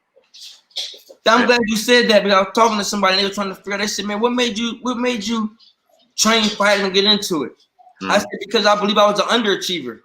And I'm not finished. If I died tomorrow, I couldn't rest in peace. I left a lot of titles on the table. One thing my dad always taught me was, son, if the plan doesn't, if your plans doesn't go how you want them, just don't change he said, if your plans don't go as you want it, don't change your goal, change the plan. And I said, well, you know what, man, I got to reinvent myself. I'm not going to focus on my family business. I'm not going to focus on my other businesses that I have and build them and make them this. I'm not going to do that. I got unfinished business in boxing. So them titles that I couldn't get and I didn't get, that got these 35 years of experience sitting here, I'm going to put it into somebody. I just looked over a contract for a fighter the other day, and when I looked over and made some adjustments and gave it back to him, his dad called me upset and said, when they sent that contract back to him, the promoter told them they don't want to do the deal now or in the future. So it was my fault. Wow. And guess what? I didn't go to law school, but I read so many effed up contracts. And I'm glad you said it. My brother box conversation, Reggie Owens, he just said, what's the worst contract offered to you and what's the worst contract you ever seen in boxing? I just seen a contract. Somebody offered the kid, man, that told him he's going to give him $5,000 a month. I'm going to try not to go into specifics, you know what I mean, for, confidentiality. And the kid said, oh, that's great for 2 years. But he don't pay him. But he don't have to pay those bills. His house is provided for, his car is provided for, his insurance, his cell phone, and he get $5,000 in his pocket every month. But he don't get paid. Wow. It was a great deal.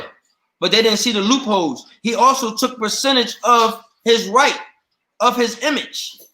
He also took in them 3 years. So that $5,000, he sold his soul. But he couldn't see it because the numbers were good. That was a contract he couldn't get out of.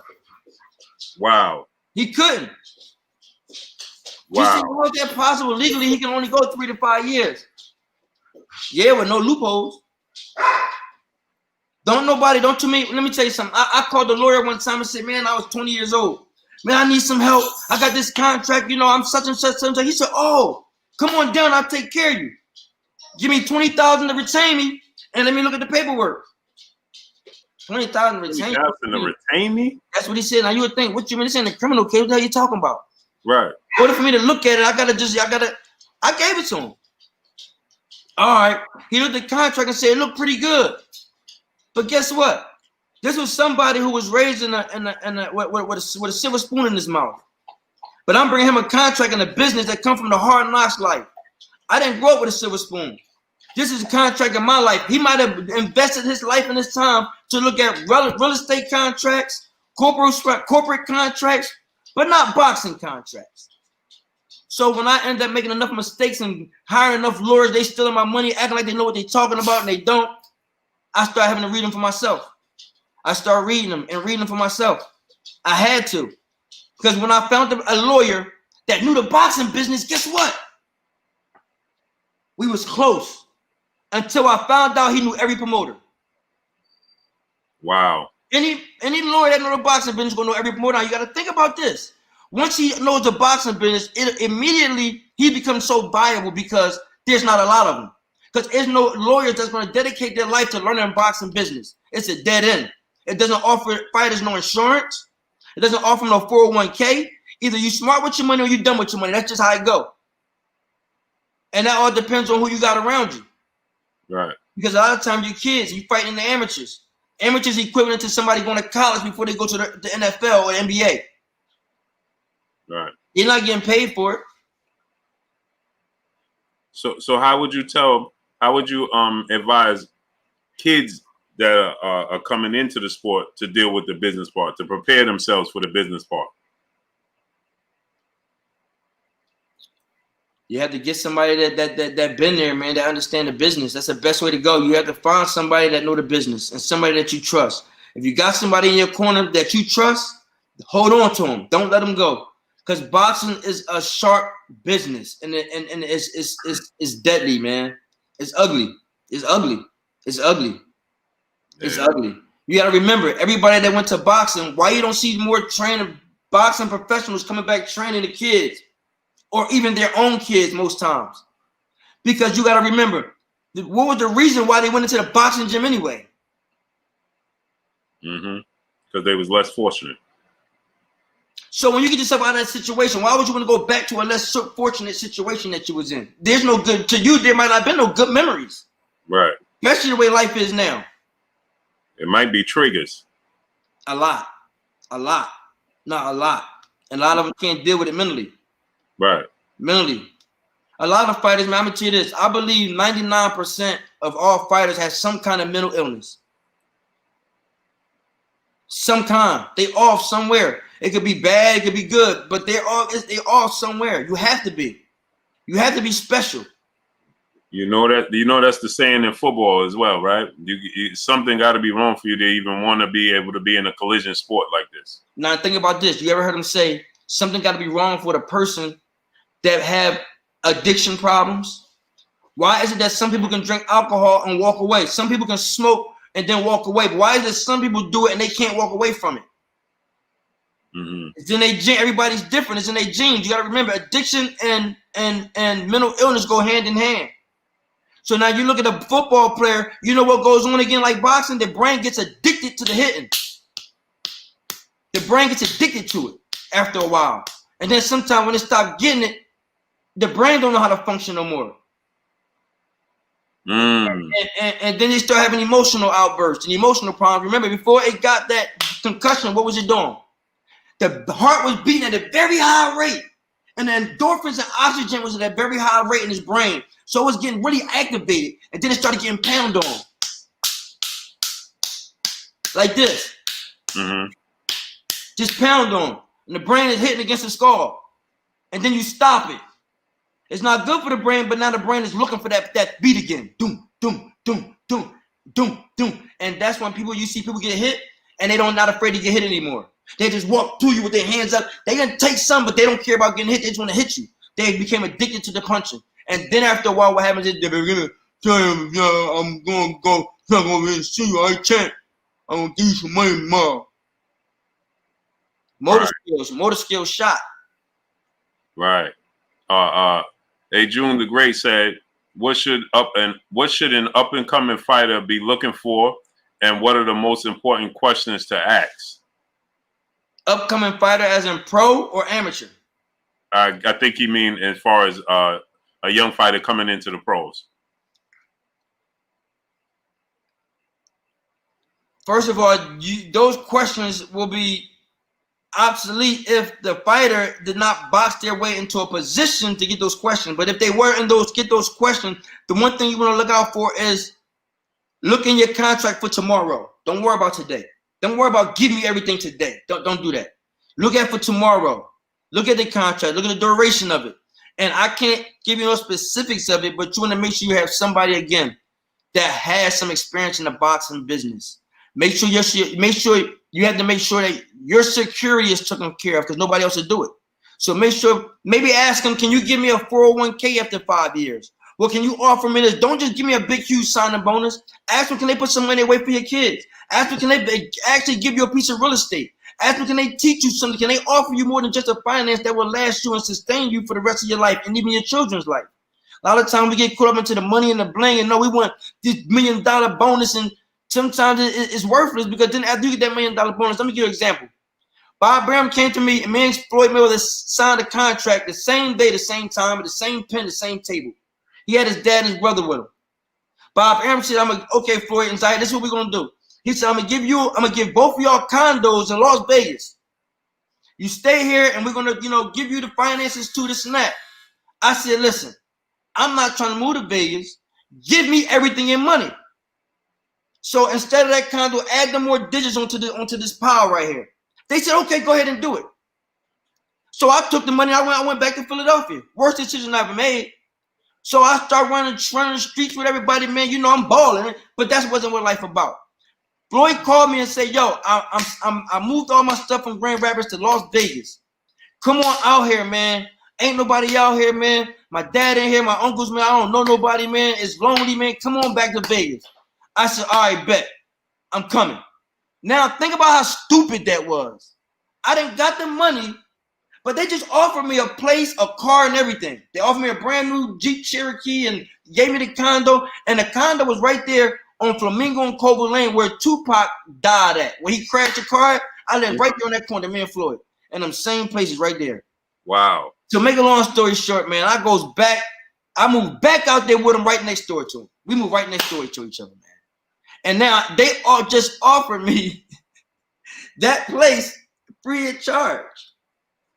Right. I leave, he called me, I go back out there and buy the place, which ended up costing me more money than they gave me for it. Wow.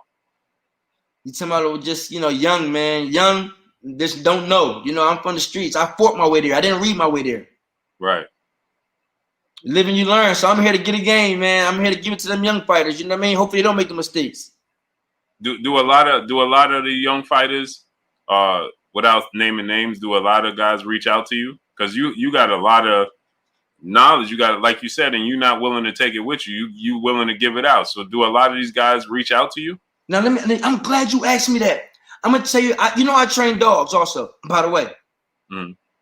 Now I want you to think about this. If I took a dog and I starved him for 5 days, no food, he might die. And I put a steak inside of a bag, I tie it up, and I set it on the ground. I go get the dog, and I walk past that steak with him. If he don't smell that steak, what does that tell me?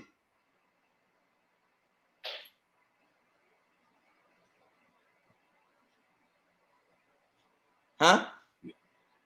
Are you asking me? Yes, sir.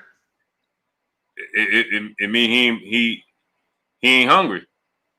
So my point of telling you is that I'm around so many fighters, and I watch them train, and I watch them do the same thing over and over and over and over again. And the only thing that comes to my mind is it takes 5,000 hours of doing anything to master it. So when you're doing it wrong for 5,000 hours, you are just 100% incorrect. There's a proper way to punch and there's a proper way to step. There's a proper way to move your head and there's a proper way to punch. So if you're just doing everything wrong, that means you're fighting. You're fighting to win. You're fighting life. You're fighting. Right. But art of boxing is about hit, not be hit, but you have to be Your steps should be, I shouldn't hear it like a ninja. Everything you do should be effortless, like the wind. Wow. But I mean, it's the art. You know where it come from? I have a lot of guys that I'm in the gym with, and I say, man, I can help him. I can help him. And you know what? They never come to me and ask me. I'm not going to sell myself to nobody. I know who I am. I want those that are chosen. Those that are chosen and they searching for the truth, they're going to find me. Right. I'm not here to convince nobody. Everybody that had a couple street fights, maybe went to jail a couple times, the tough guy in the neighborhood, them the ones going to the gym, they know it all. And they do the same thing wrong every day and every day and every day. But it's not about being tough. Being a boxer, the art of boxing is about being humble. It's a humble servant of the Most High. Whatever that Most High is to you. I'm not giving you one, but it's bigger than just you are. We are energy, having a physical experience.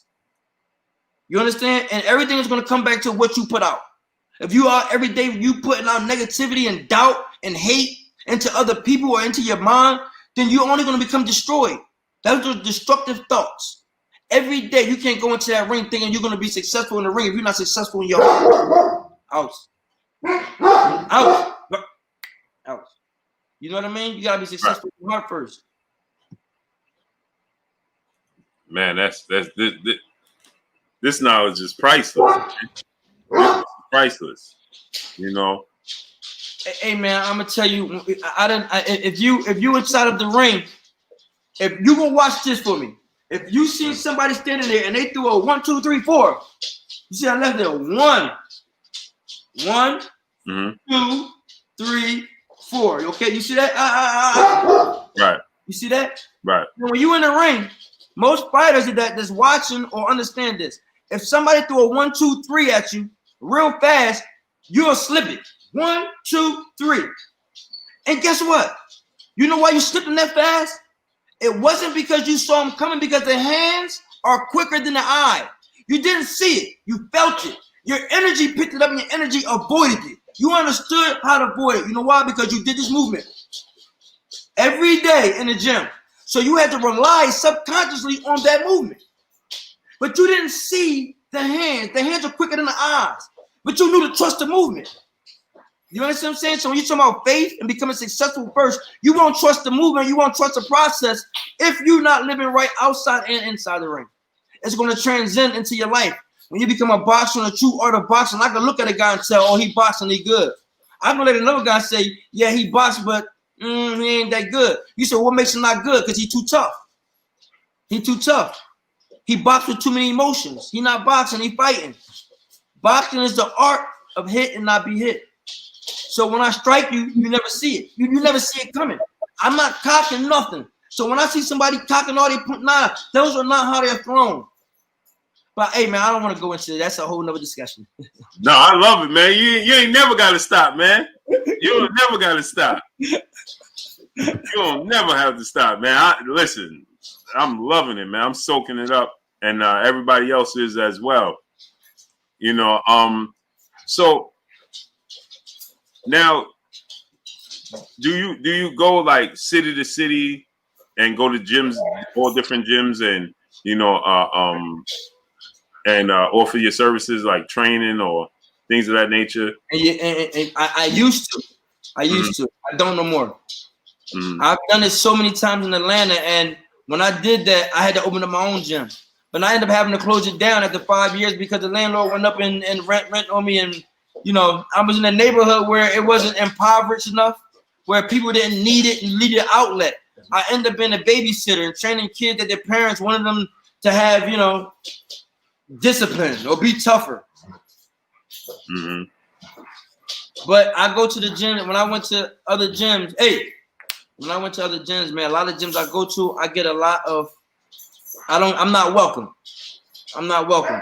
Every trainer that I go to, well, I'm not gonna say none, just a lot. How about that? A lot of gyms I go to, man, the trainers are very prideful. They know it all. What they doing, that's what work. But they never boxed before, or they might have had one fight, or they might have had 10 fights. It might have been 0-10. But what they're doing works. It doesn't matter. None of that matters. They don't want to hear nothing I gotta say. And I don't. But you know why? Because if we go in there and listen to me, what happens? Everybody in that gym gonna start listening to me, and there goes his money. There goes his money. Mm-hmm. What did that tell you? It's not about building fighters. It's about making money. So Right. but you know why he can do that? Because people don't do background checks. They'll go put their life on the line and they'll go to a company and ask, can I give you my time? The most valuable thing you have in your life is time. You can spend the money, you can make it again. You can go spend time, you can go spend the clothes, you can waste that, you can get it again. Once you spend that time, it's going forever. You got to spend it wisely. You understand what I'm saying? Mm-hmm. Now, man, that's man. So let me ask you a question. What about professional boxers? And have they reached out to you?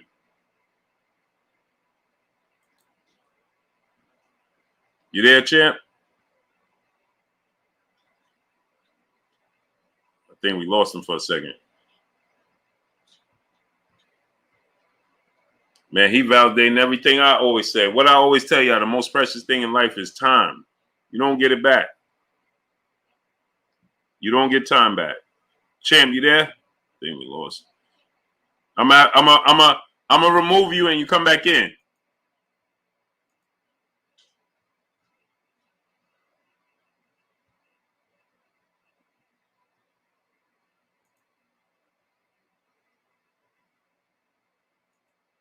Okay. Man, I'm sorry. No problem, champ. I'm on my phone now. Okay. Yeah, so hold up. Okay. Yeah, so I'll log back on the computer. no, you good. You got to turn up the volume though. Got you. Hold on.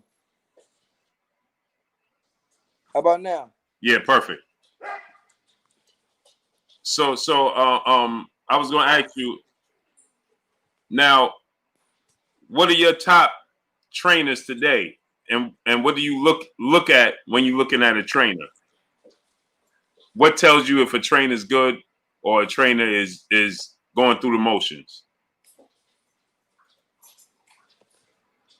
I can look at how God steps. Everything starts from the feet. You'll even remember this. You'll even see a lot of good fighters today throw punches and lunge or stumble over their feet. Because they wasn't taught from the ground up. They was taught from up to the ground. They was taught from their hands and then their feet. So the most important thing to teach first is the footwork. Let me help you understand why. Your footwork is 50% of your offense and 50% of your defense. What most people do is focus on their 100% on their offense and they forget the other 50% of their footwork. So now their defense is going to suffer a bit, and so is your offense. Their power, their speed, their agility.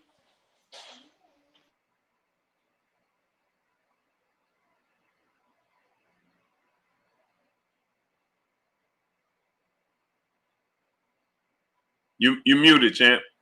Hello? Yeah. Oh, there you go. What was I saying? I had to get my dogs under control real quick. It's all good. You were saying that about the footwork. The power, the speed comes from your footwork. Everything. You got to think. You got defense. With your defense, you got your hands. That's your defense. Then you got your head movement. Those are 3 elements of defense. What is the other element? I mean, that's 2. What's the third one? It's going to be your footwork. Your footwork. How you move your feet. How you move your feet. You see, there's 3 sides of defense, not just putting your hands up. No. Because the object is not to get touched. The object ain't to put your hands up and block it. The object is not to get touched. Mm-hmm. Don't let nobody punch on you. You put your hands up as the second line of defense. The first line of defense is your feet. Second, your head movement. This is up in.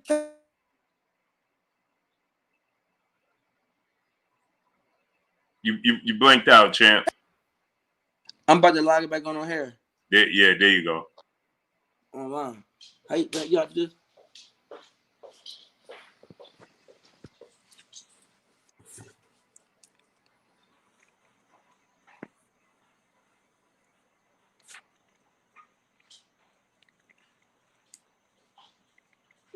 Hey, you know, I'm gonna tell you too. You know, I was talking about. Can you hear me? Yeah, I can hear you now. Yeah, I was talking about. I'm gonna log in on the computer again. Okay.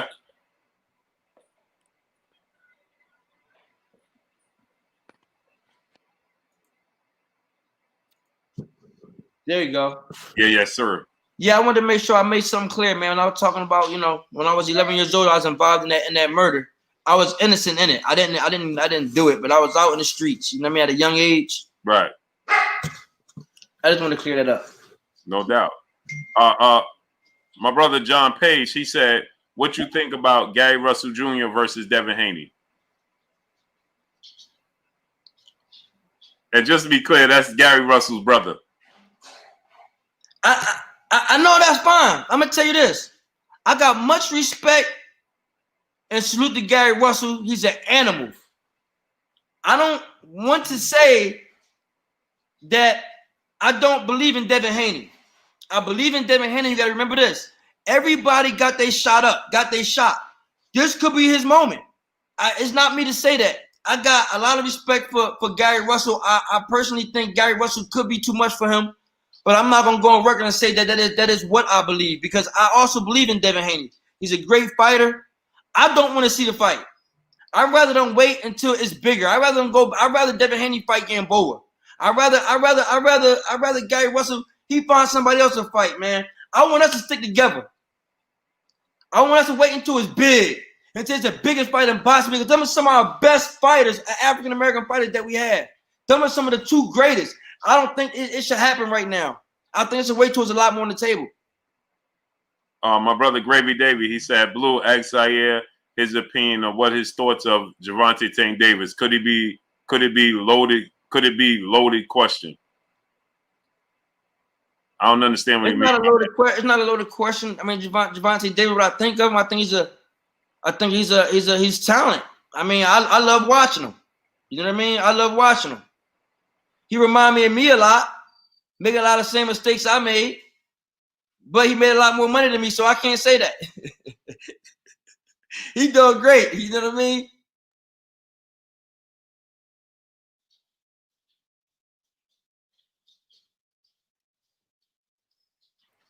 Oh, I was muted. Pardon me, King. So today's athletes, and you see the money seems to be bigger today's time for these athletes, for today's boxers. You know, what are the greatest things they're doing good, and what's the worst mistakes they're making today's time, according what you think about that? Who's they? Just the boxers overall today.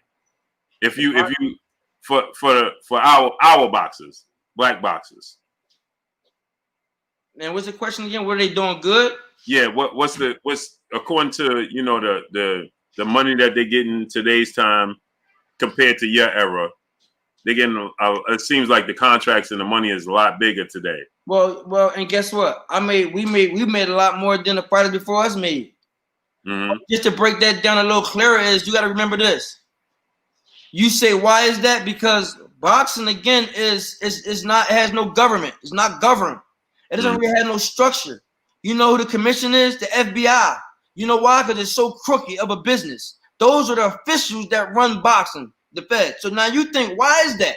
Because it's so crooked. It's so crooked. It's so crooked. It's so easy to sway somebody left or right. You know what I mean? Yeah, I'm sorry. I'm gonna get off the question. What's the question? I was saying, what's the biggest, you know, like takeaway from it? Like, what should they be doing today? In other words, what all the money that you remember this? Al Heyman, he didn't come into boxing as a lawyer and say, let me exploit the fighters and let me put them on this network. Let me tell you something. One thing you never see. How many times do you see ESPN take a fighter like they did Tim Bradley and Andre Ward? You didn't see that before. But times are changing now. You understand what I'm saying? Right. Now that they're doing it more and more. Right. So when you look at some of the boxers today and the fights today, what fighter would Zahir Raheem most want to train and give advice to be successful? You see mistakes that they're making. Tank. Javante Davis. And why is that? I mean, because I'm familiar with a lot of things he's going through. You know, he's young. Come from the same area. He come from Maryland. I come from Philly. Same inner city, impoverished area. Successful overnight, and they can take control of you. It can take control of you, man. If you're not mentally founded, that success and that money can take control of you. When I was 19 years old, man, I got my first 6-figure check. Let me tell you something. I was in a hotel, and when I got that, coming from a ghetto mother and father, man, and 6 kids, and a shelter, yeah, it's different. You get that kind of check at that age. I began people coming up to me, asking me all types of crazy stuff. They'll do anything, man, for money. That money is something evil, man. People say people change when they get money, but the people around you change. People would do anything for money. And I remember the feeling came over me, man, when I got that check. I said, you know what? I'm going to buy this car, and then I'm going to chill. Then I said, well, damn, after I buy that car, I can do anything I want in the world. And I felt like, and when I felt that feeling, I felt like whatever it was I wanted to do, I began to think in my head, what is it that I can do to please my flesh? This is what I thought. And when I felt that feeling, I began to feel real convicted. I began to cry and began to pray. And I asked God, don't let that money destroy me.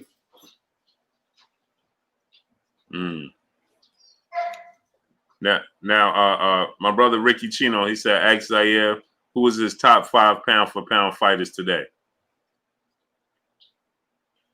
Floyd Mayweather. Well, but I gotta go with Bud. I like Bud, man. I like Bud. I like Bud. Devin Haney. Lomachenko.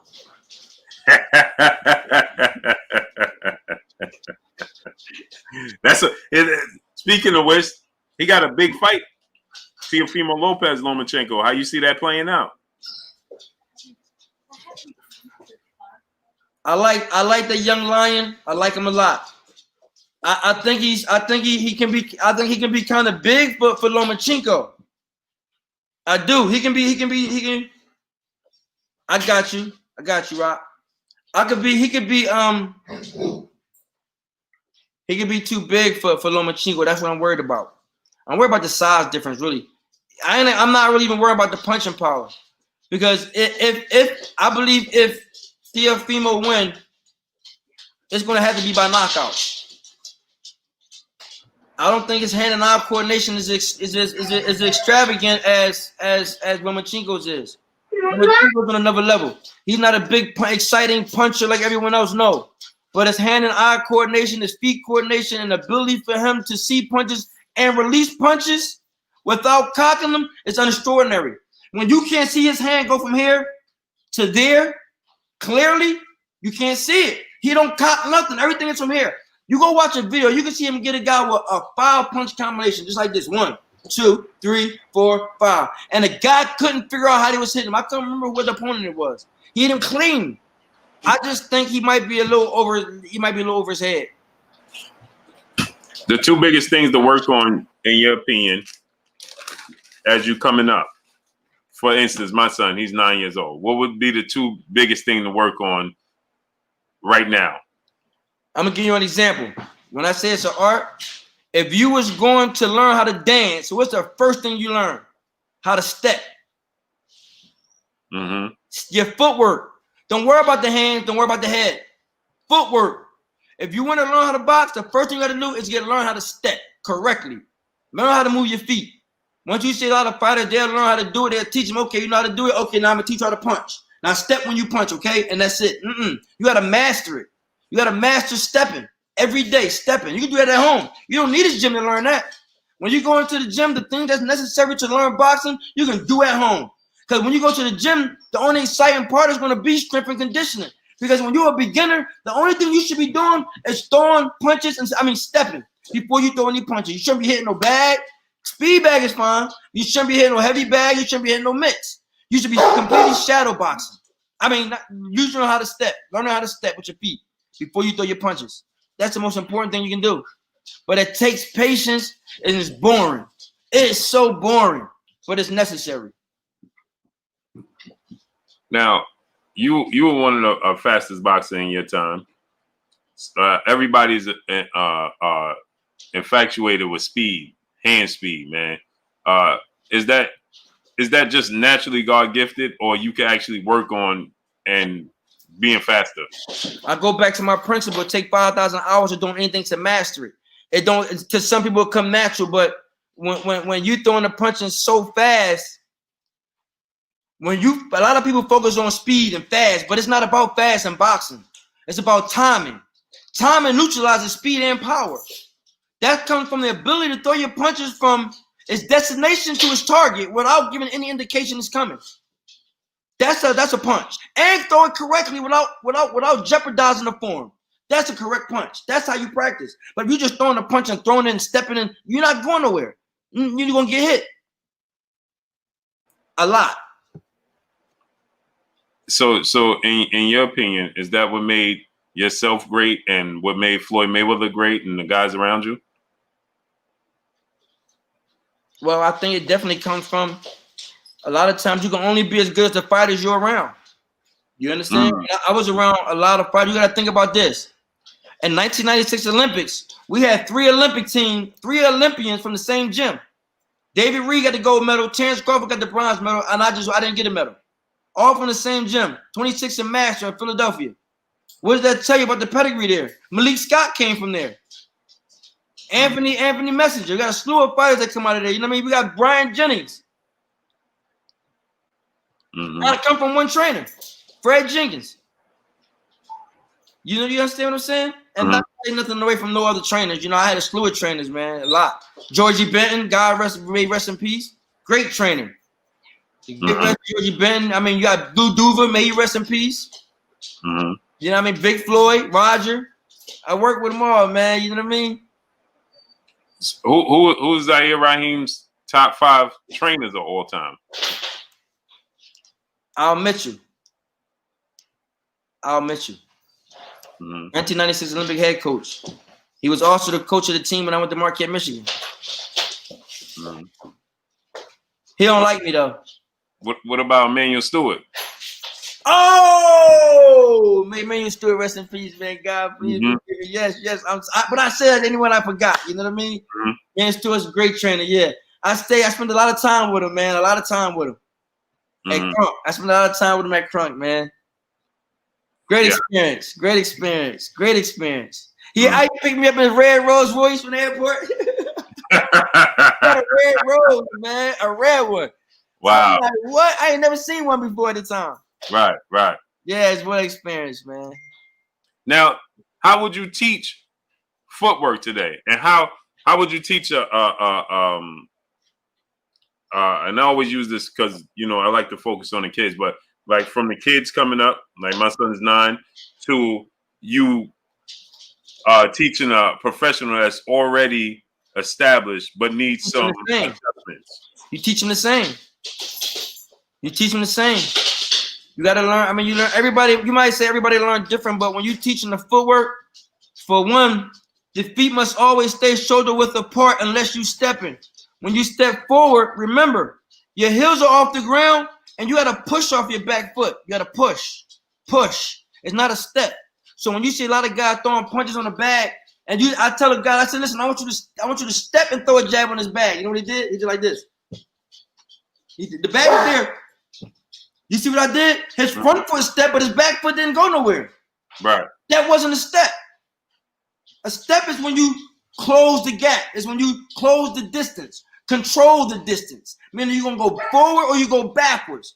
A lot of people don't understand the distance. Why they don't understand the distance? Because they didn't practice on their footwork. They was too excited about the hands. Everybody want to throw a punch. Everybody just want to punch. It's the footwork that starts first, though. That's what's going to help you control the hands. That's like if you got a turret and you got to hit a target. You got to learn how to move the aim before you learn how to shoot. You got to learn how to move. You got to learn how to move first before you learn how to punch.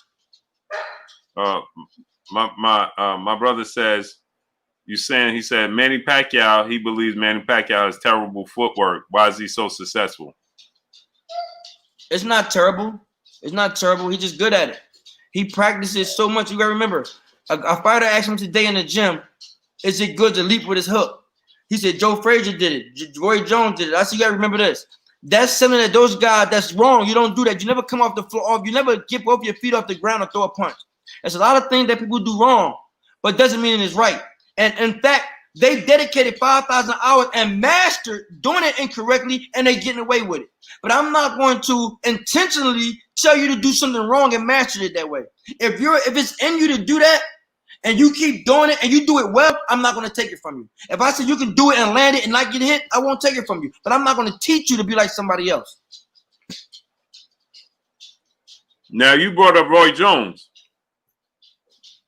You was in the Olympics with Tarver. It seemed like Tarver just had his number. Yeah, he did. Just like if you have a fight before, you fight somebody, you just say, not say you're a bully, but let's just say you fought somebody 3 or 4 times, you beat him every time, but he just wouldn't quit. That might be Roy Jones and Tarver. They fought in the amateurs. I mean, they've been fighting since they was kids. I was crushed when Tarver knocked him out. I called Tarver and told him don't ever talk to me again in his life. He said he don't care. He laughing to the bank. I ain't speak to him for a while. I love Roy Jones, man. That's my childhood hero. Now, what was it about Tarver that gave Roy so much problems? Was it his technical abilities? No, it was he met somebody that was able to match his timing with a longer reach.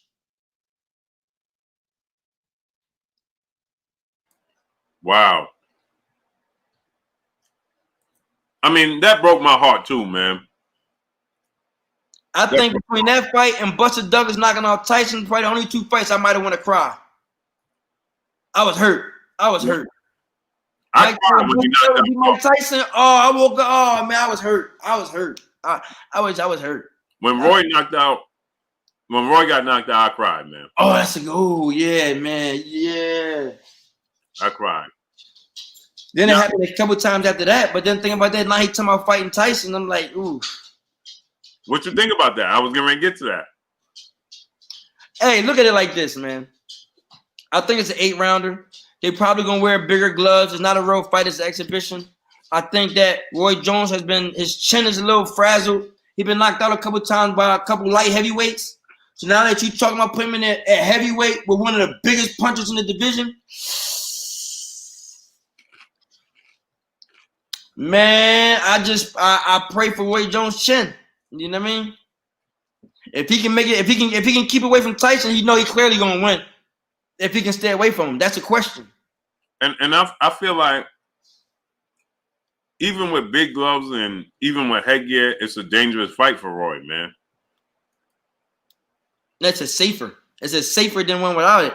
But it's dangerous either way because one thing as a fighter, the first thing to go bad on a fighter, that's like a car. You can say, okay, you get a brand new car, what's the first thing to go bad on it?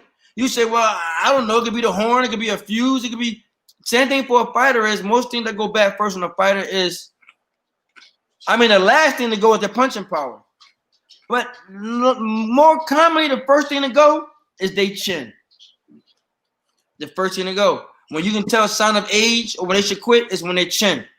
And when they can't take the punches they take. Just think back to any fighter. When did you know, they should hang it up? When they got touched and did a duck walk they didn't do before. You say, oh, yeah.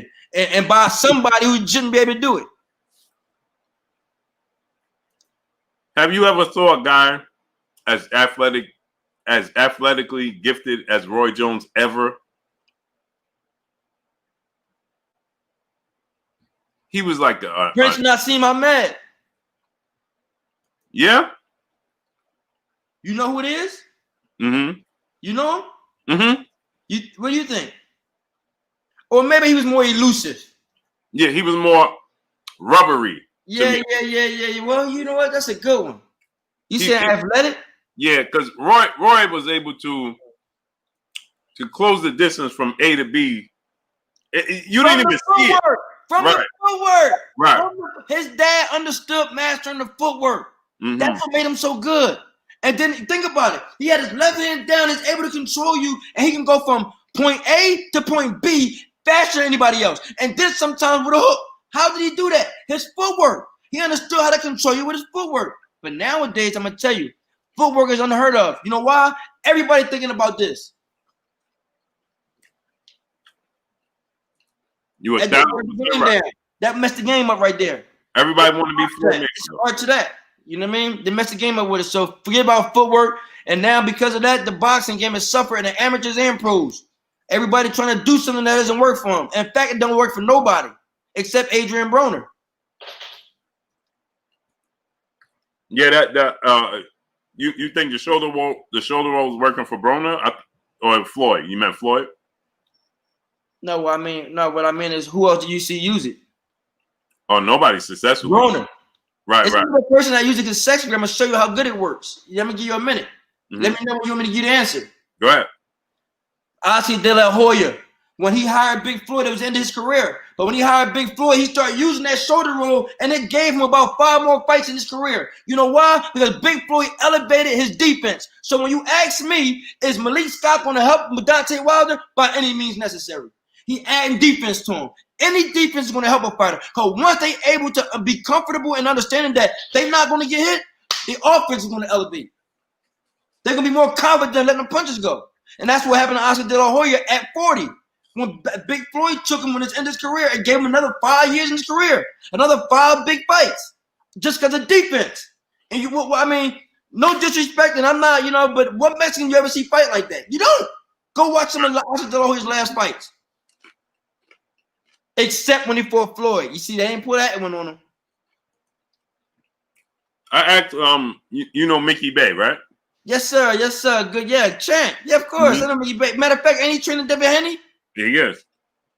That's my guy there, right? And Bay, he believes that Floyd Sr. was the greatest trainer in the history of the sport of boxing. He says because the way he registered everything and put them and his teachings. He says that he feels like he's just the greatest, in his opinion. Now I'm gonna tell you why. I have to disagree with that. And I'm not taking nothing with Big Floyd, and I understand that. And Big Floyd is one of the greatest. But let me tell you why I have to agree with that. It's because he made one of the greatest fighters of all time. Mm-hmm. You know what I mean? Now you should ask me why you ask me. I'm not disagreeing with what he said, but what I'm saying is what my opinion is. Why did I mention Al Mitchell? Is because Al Mitchell understood the foundation of footwork. The amateurs. When you get somebody that can teach a style that works on the amateurs and pros, they're successful. You see that girl? And I'm not want to call no name, but he trained a couple fighters. I think that girl. When you can transition from the amateur to the pro, that means you have an authentic. And I'm not saying Big Floyd don't. That's not what I'm saying at all. But I'm saying I'm sitting and watching Al Mitchell do it year after year, and in fact, he taught me. He taught me, and you know how I would wake up inside Northern Michigan University. I was 13. I had a scholarship to the college. I would wake up at 5 o'clock in the morning, go running with Vernon Forrest. May he rest in peace. Who went to '92 Olympics and got a silver medal or bronze medal. He was up there, and I was 12 years old, running through the woods. I'm a kid from the inner city now, and they go up there at 5 o'clock in the morning. It's dark, and you running me through some woods with some grown men, and I'm 13 years old, and y'all leaving me? And they leaving me? Come on, man. 5 o'clock in the morning, wasn't no sun out, and I'm from the inner city. You talking about scared? I ain't had enough, no gun, no nothing, no knife, and they leaving me. So they started to figure out why was it that I learned? Why did I run so fast? Why did I train so hard? Because I understood that training didn't begin until you got tired. Now let me ask you this, right?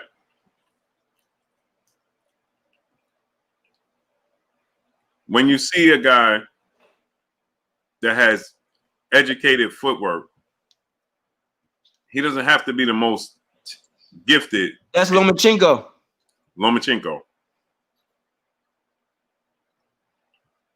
That's his biggest attribute.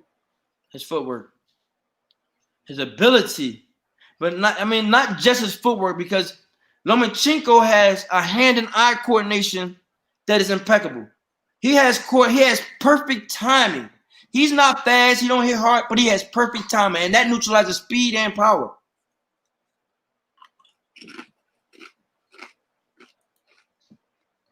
They're asking, what happened with you and Al Mitchell? If you want, you don't have to get into it, but Why you say that?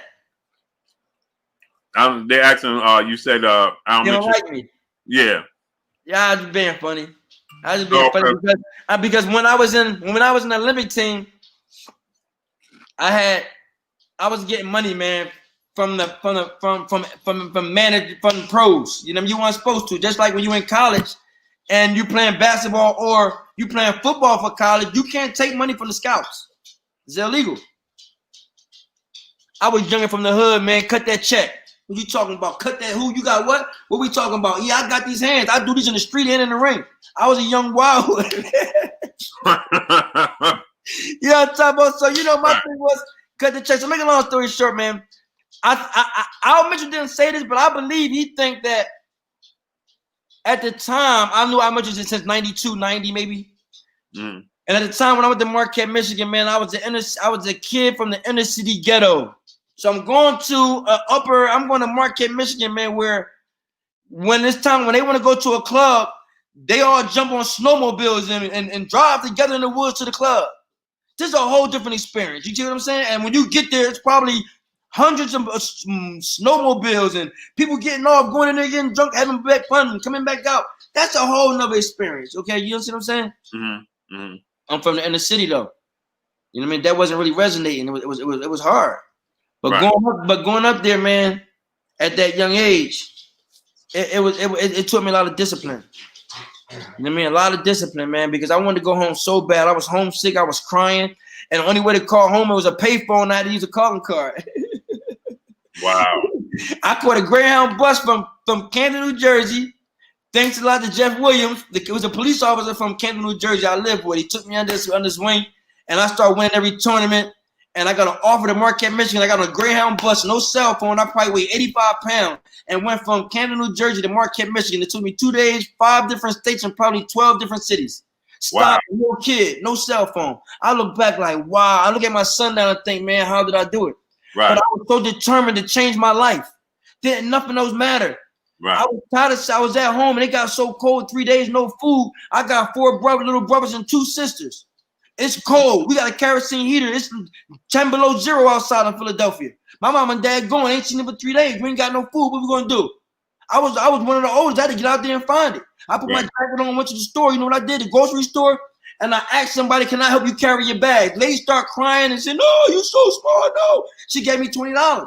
I went to the grocery store, bought some milk, some eggs, and some bread, and some lunch meat, and some chips, and some candy. Went home. I was a hero.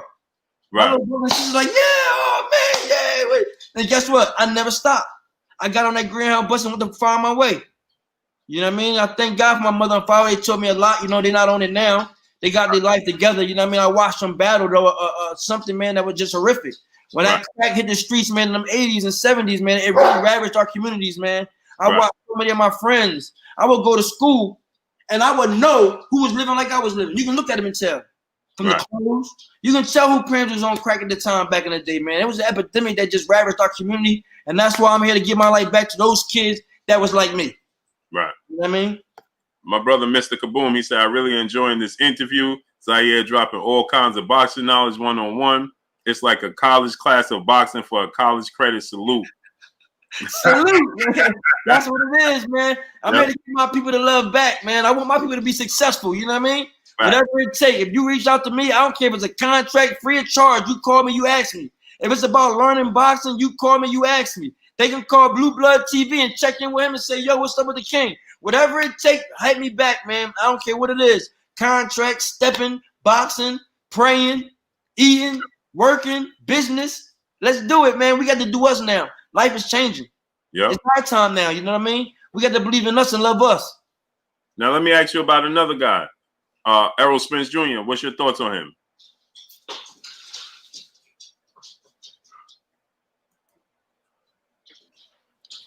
He's a great fighter.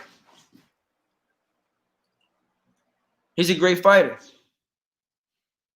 I don't want to see him fight again. I think he made enough money, you know, and he's healthy enough, but I don't want to say I don't want to see him fight, and I don't want to make him lose no money or me think that, you know, I'm against him, but I think his health means more than me. I think he's gave us a lot of great fights, and everybody believe in him, and yeah, he believed he was just getting started, but, you know, he took some damage, I believe, you know what I mean? I don't know, man. I like him. I like him. But if you asking me specifically about the Danny Garcia fight, I mean, you know, hey, I'm from Philly. You know what I mean? I'm proud with Dan Garcia. You think there's gonna be? You think there's gonna be a some lasting effects from the car accident? That's what you're saying? I'm not gonna say that. I'm gonna just say that there could be. Just the possibility worries me. How about that? The possibility worries me. I'm a huge fan of Spence. You know what I mean? And Garcia. You know what I mean? I'm gonna have to rep. You know, I'm repping Philly for life. You know what I mean? But we more than just boxers, man. God, I mean, rest in peace to Day. Patrick Day passed away. I mean, you know, it's a rough sport, man. We go out there just like military vets, man. You know what I mean? All due respect.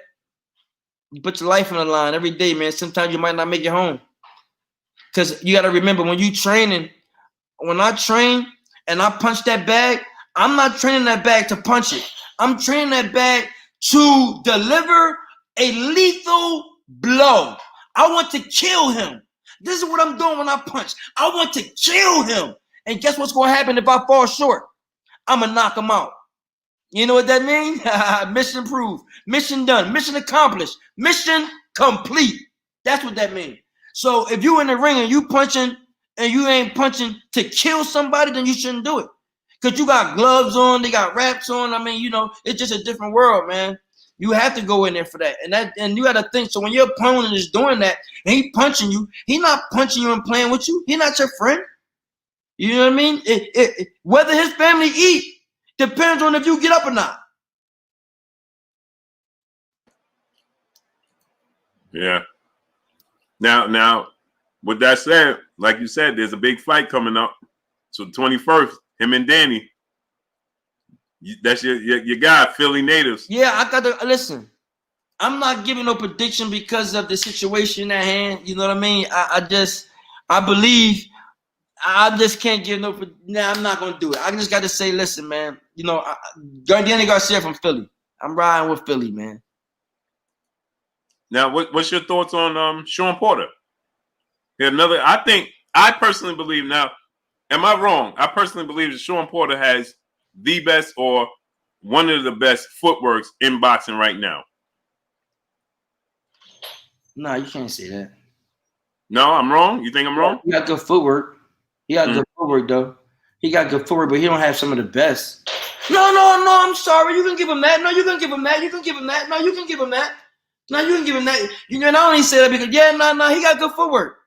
He got good footwork. I didn't want to say one of the best because it's good, but it's a little rough around the edges. You know what I mean? But it's good. But it could be better, a lot better. He wastes a lot of movement. You know, he wastes a lot of movement. It's not bad, you know what I mean? But you got some people out there that got some bad footwork. Now, I'm with you on that. I'm with you on that. I just think athletically, I don't think he have the waist up to go along with the waist down. Who? Sean Porter. So I mean, like, what as far as he don't have the most accurate hands, he don't have the power. So I think like his footwork, that's his bread and butter. If you take that away from him, it's over. Mm-hmm. No, that's a fact. I agree with you. That's his attribute. That's his main attribute. Without that, he's just a shell of a fighter. That's what he relies on, his footwork. Mm-hmm. And it could be better. Right. It could be a lot better, which will make him a better fighter. What you think about the big fight everybody want to see, Terence Crawford and Errol Spence? I don't think it's fair to ask me a question about Errol Spence and anybody. You know what I mean? Until after his first fight. It's just not fair to nobody. You know what I mean? After that accident, it's just not fair. You know what I mean? We got to see what he looks like. He got to prove to me that he's 100%. Right. After a fight, I can get back on the Errol Spence band and be like, okay, this is what. You know what I mean? Right now, I'm like, man, you know what I mean? Then what if something happened? Then it's gonna be an excuse, and I'd just rather wait and see what the product is. You know what I mean? The product has been damaged. We gotta see the product damage first. Right.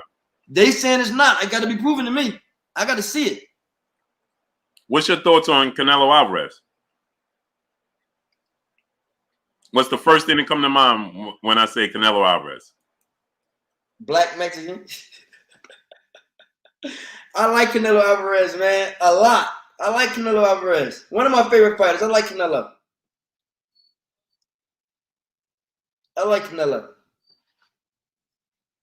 I mean, you know, but Terence Crawford, you know what I mean? That's my guy.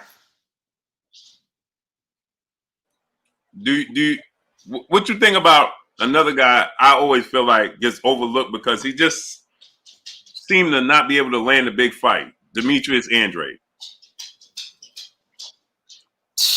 That remind me of that's a big version of me.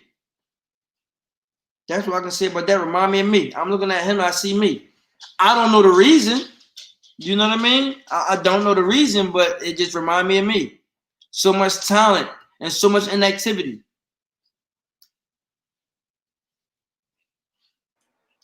You feel like the business is getting him? I don't know. I couldn't say. You know what I mean? And it'll be wrong for me to say anything when I don't know. I make a fool of myself later. You know what I mean? I like to speak on things that I know. That's all. You know what I mean? I ain't going to say something for the sake of saying it. You mean to get somebody to hear something to hear?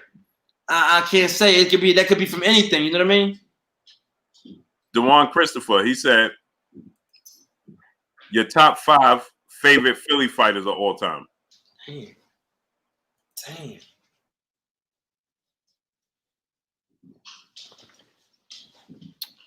Boogaloo.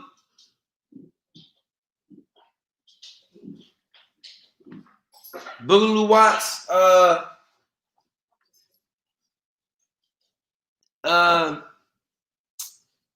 Damn, I can't remember his name, man. Choo Choo Charlie Brown. Damn, I can't remember, man. I got a couple of them. You know what I mean? I forgot his name, man. He got the cowboy hat. Not Joe Frazier. Joe Frazier, of course, but I don't think that goes in. That's common. You know, everybody gonna say Joe Frazier, but I got about a good list of them. I can't remember their names. I bought 45 years, man. Sometimes I forget shit, man. What about Bernard Hopkins? There you go. You see what I'm saying? Thank you. Man, I've been boxing since I was 10. You know what I mean? I sit here and think about it. I'll probably give you a whole 100 of them if you give me a minute. But we don't got time on our side right now. What you think about Sylvester Stallone, Rocky's character, being in the Hall of Fame like he was actually in the ring like you guys was? He was just all he doing is showing us the future, which is Instagram. That's all he was showing us. Before Instagram came out, he was just showing us that. I'm going to show y'all this. I'm going to put myself on the screen and make y'all believe I'm something. But really, he's nothing. And he even got an award for it. Ain't that what Instagram is? Acting like you something? Yep. My brother, Real McCoy, said, what you think about Jerome Boots Ennis? Oh, yeah. Boots my man. Boots the future. Shout out to his pops, man. You know what I mean? Whole squad, his brothers. Whole generation, man. He got a whole fighting squad over there, man. They're the Philly Rumblers representing. Boots Ennis that work. He's fighting Juan Carlos Abreu on the 19th. Yep. What you think about it? I think he's gonna outclass him. Easy. Mm-hmm. I mean, he can punch. Abreu can punch, but I don't think it's just different, man. You know what I mean? I don't see too much. Yeah, I'm a huge believer in Boots Ennis, man. Yeah, me too. He passed every eye test for me. Did he? Yeah, man. He's just like. Yeah, I like him a lot, man. He can punch. He got right. speed. He can think. Yeah, he's like, to me, it's like I look at it like that movie Underworld.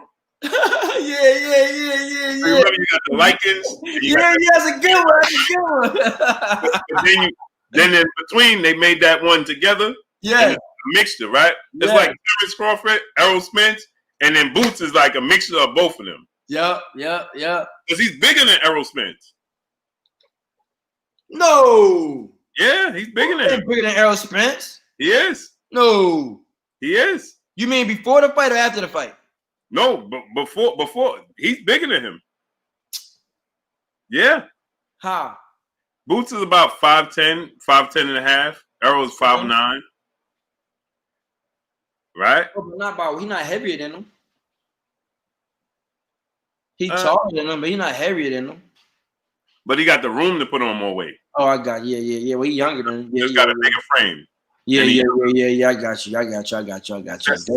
7 years younger. I didn't know that though. He was taller than him. I didn't even know that. Yeah, he's bigger frame, 7 years younger. So it's like, to me, it's like a mixture of both. Yo, you in Chicago? I'm in New York. Oh, you in New York? Mm-hmm. Oh, okay. We both be coming down there soon, man. I got a couple fighters I'm bringing down there. In New York? Yeah, can bring Candyman Pitts. He about 100 pounds, man. He in Chicago right now, though. And I got my kid Zion. He from Chicago, about 158. He down here working with me. You know what I mean? 14 years old. We about to take over the amateurs. Let me know. Yo, when you gonna train? Me? Yeah, you. Yeah, you gonna laugh. That's what we're gonna do. Matter of fact, that's what we're gonna do. We're gonna throw a fight. Okay. Amateur, we're gonna throw a fight, man. It's gonna be a charity fight. Okay. Charity. But you gonna do the fighting. I'm gonna fight? Yeah, you gonna fight. I'm gonna train you. And we're gonna get you, we're gonna find your opponent, man. Man, I'm too old for that, man. No, you gonna fight Beetlejuice.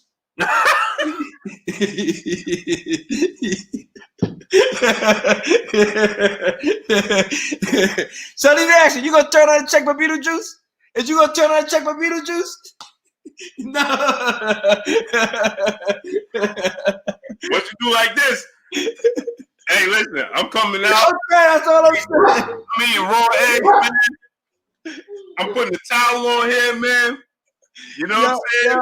Yeah. When you do like this with that check, man, that's all I need to hear.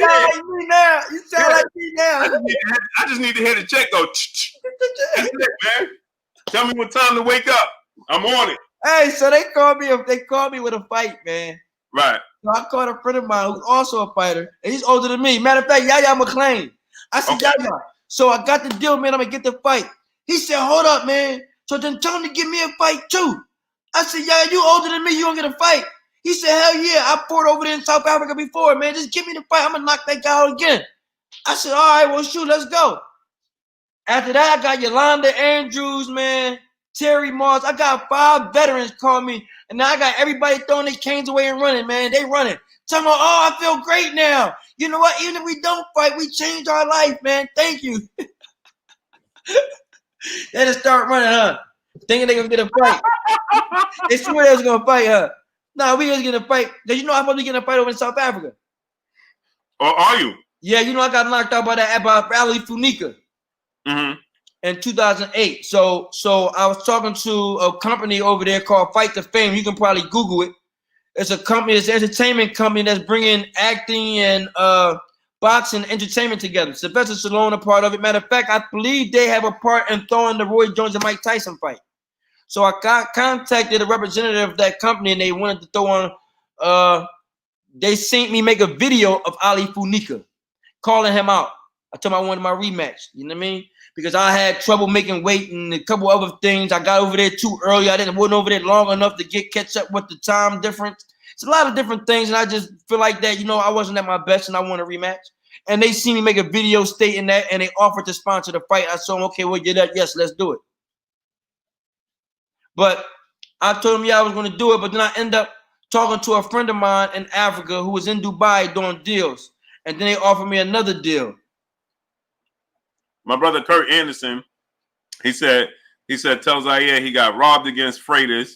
He would have been the WBO champion, and asked you, do you know Tyrone Crawley? Tyrone Crawley, yeah, of course. Tyrone Crawley, my family, man. That's ABC's finest. Yeah, of course. You know what I mean? That's my stablemate. That's my young boy. He come from my stomping grounds. That gym where he trained at, that's my gym. You go in there, yeah, that's me. All them kids in there, man, is from our foundation. You know what I mean? Me, Fred Jenkins, Herc. You know what I mean? Yeah, ABC. I thought you wanted to fight against Freitas as well. Hey, man, you know, I'm going to tell you something, man. It wasn't my best. You know what I mean? I'm going to tell you this. One thing nobody never know is I was knocked out twice in that fight on my feet. So when I say, people say to me, man, that fight was so ugly. You know why it was ugly? Because I had smart enough sense to grab him and fall and make it look good. I had to do my acting job, brother. But really, I was asleep. I was counting sheep when I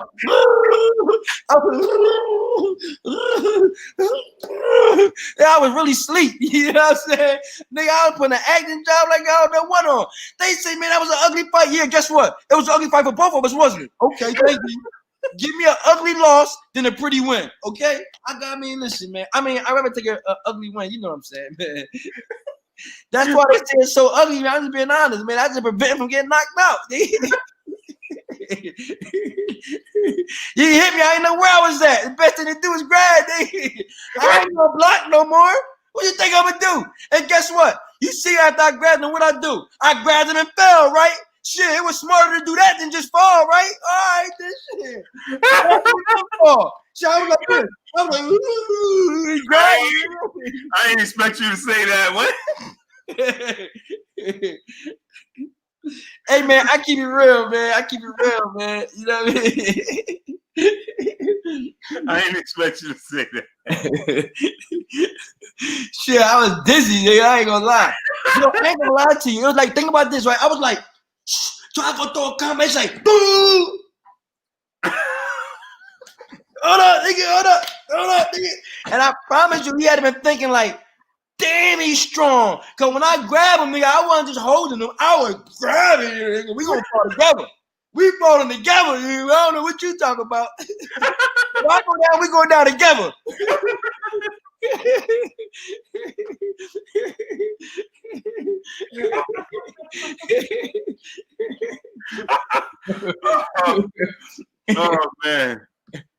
Oh man. I ain't expect. Oh wow. Hey man, so you gotta fake it till you make it, man. I hear you. Now let me ask you, I never been over to Africa, man. You didn't? No, I never been there. I'm going soon. We're gonna go together. I'm gonna call you like, yo, come on, all expense paid. We're gonna go to Africa. I'm just let me know. We're gonna go to Senegal. Let's go. I'm ready. We're gonna go. And I'm gonna show you what it's like to be a king around your own people that love you. Oh man, it's a whole different feeling. Different feeling, man. It's just different. The difference is going out in the street or going home to your family. You see the difference what that feel like here in America? Mm-hmm. Everywhere you go is your family, man. It's just different. You know what I mean? The violence, all that violence of killing each other, and man, it's just different.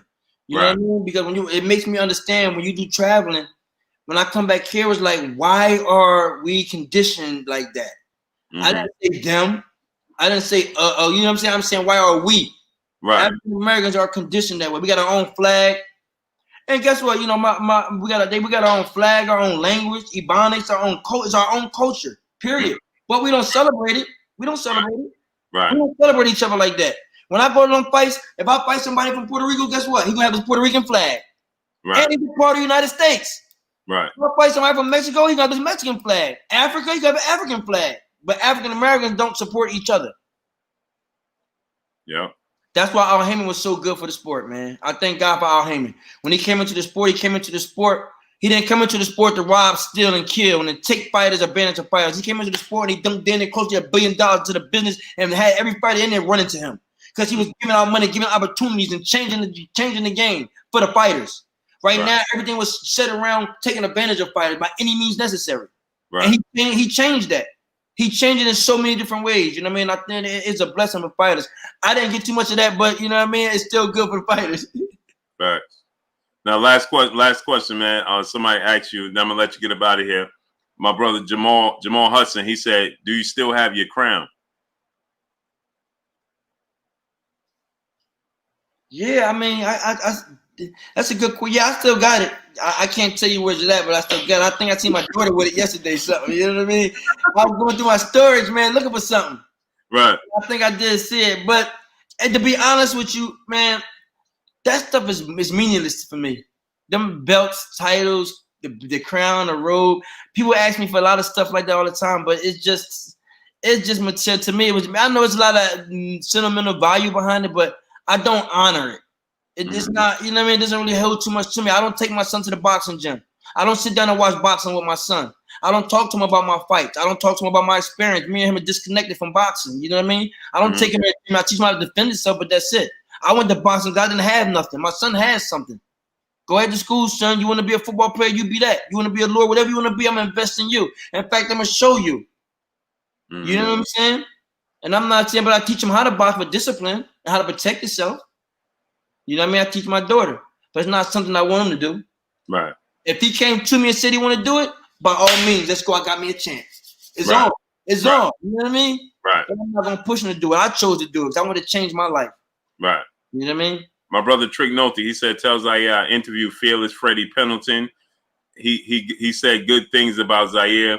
He said, ask him what do you think about Freddie as a fighter. One of my favorite, man. What you mean? He a legend. Freddie Pendleton. What you mean? Who asked me that, man? My brother Trick Nolte. That's like somebody saying, man, what I think about Floyd Mayweather. Like, yeah, that's Freddie Pendleton, man. You trying to tell he's a legend. You know what I'm saying? What you mean? Facts. GOAT. You know what I mean? He paved the way for me. If it wasn't guys like him, that's the guys that I looked at and said, damn, I can do that. I'm going to be like that. You read them articles, I'm looking like, because remember back in the day when I was coming up, when Pendleton was fighting, we didn't have those. I mean, I didn't have those, we didn't have those in there. Like, everything was magazines. Mm-hmm. Right. Yeah. No social media. Yeah. But I appreciate you, champ, man. I appreciate you coming through, man. We got to bring you on more often. Oh, man, anytime, man. Yo, anytime. You know what I mean? Should I come with any chance you get, man? I enjoyed it. I really did. It was a blessing, man. I'm your brother, man. You just know that. When you talk about boxing, I'm your go-to guy. Yes, sir. We can make it happen. No doubt, man. Before I let you go, my brother Kurt Anderson, he said, ask him about jolting Jeff Chandler. What?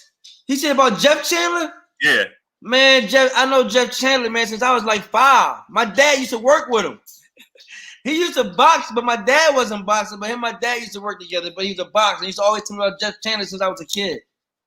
I know I got a lot of history with Jeff Chandler, man. Very good fighter. Salute to Jeff Chandler. Yeah. You know what I mean?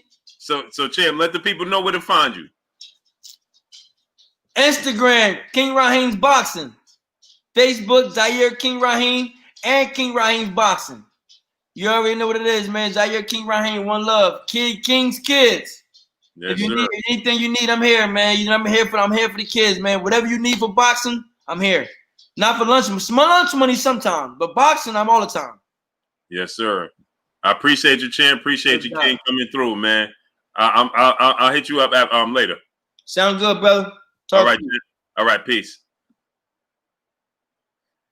So there you have it. We're doing legendary things over here at Blue Blood Sports TV, man. King Zahir Raheem in the building.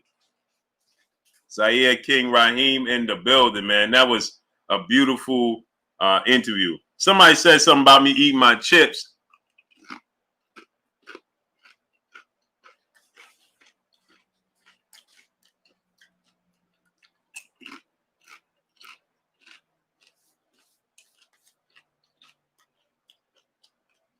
Y'all know me and my snacks, man.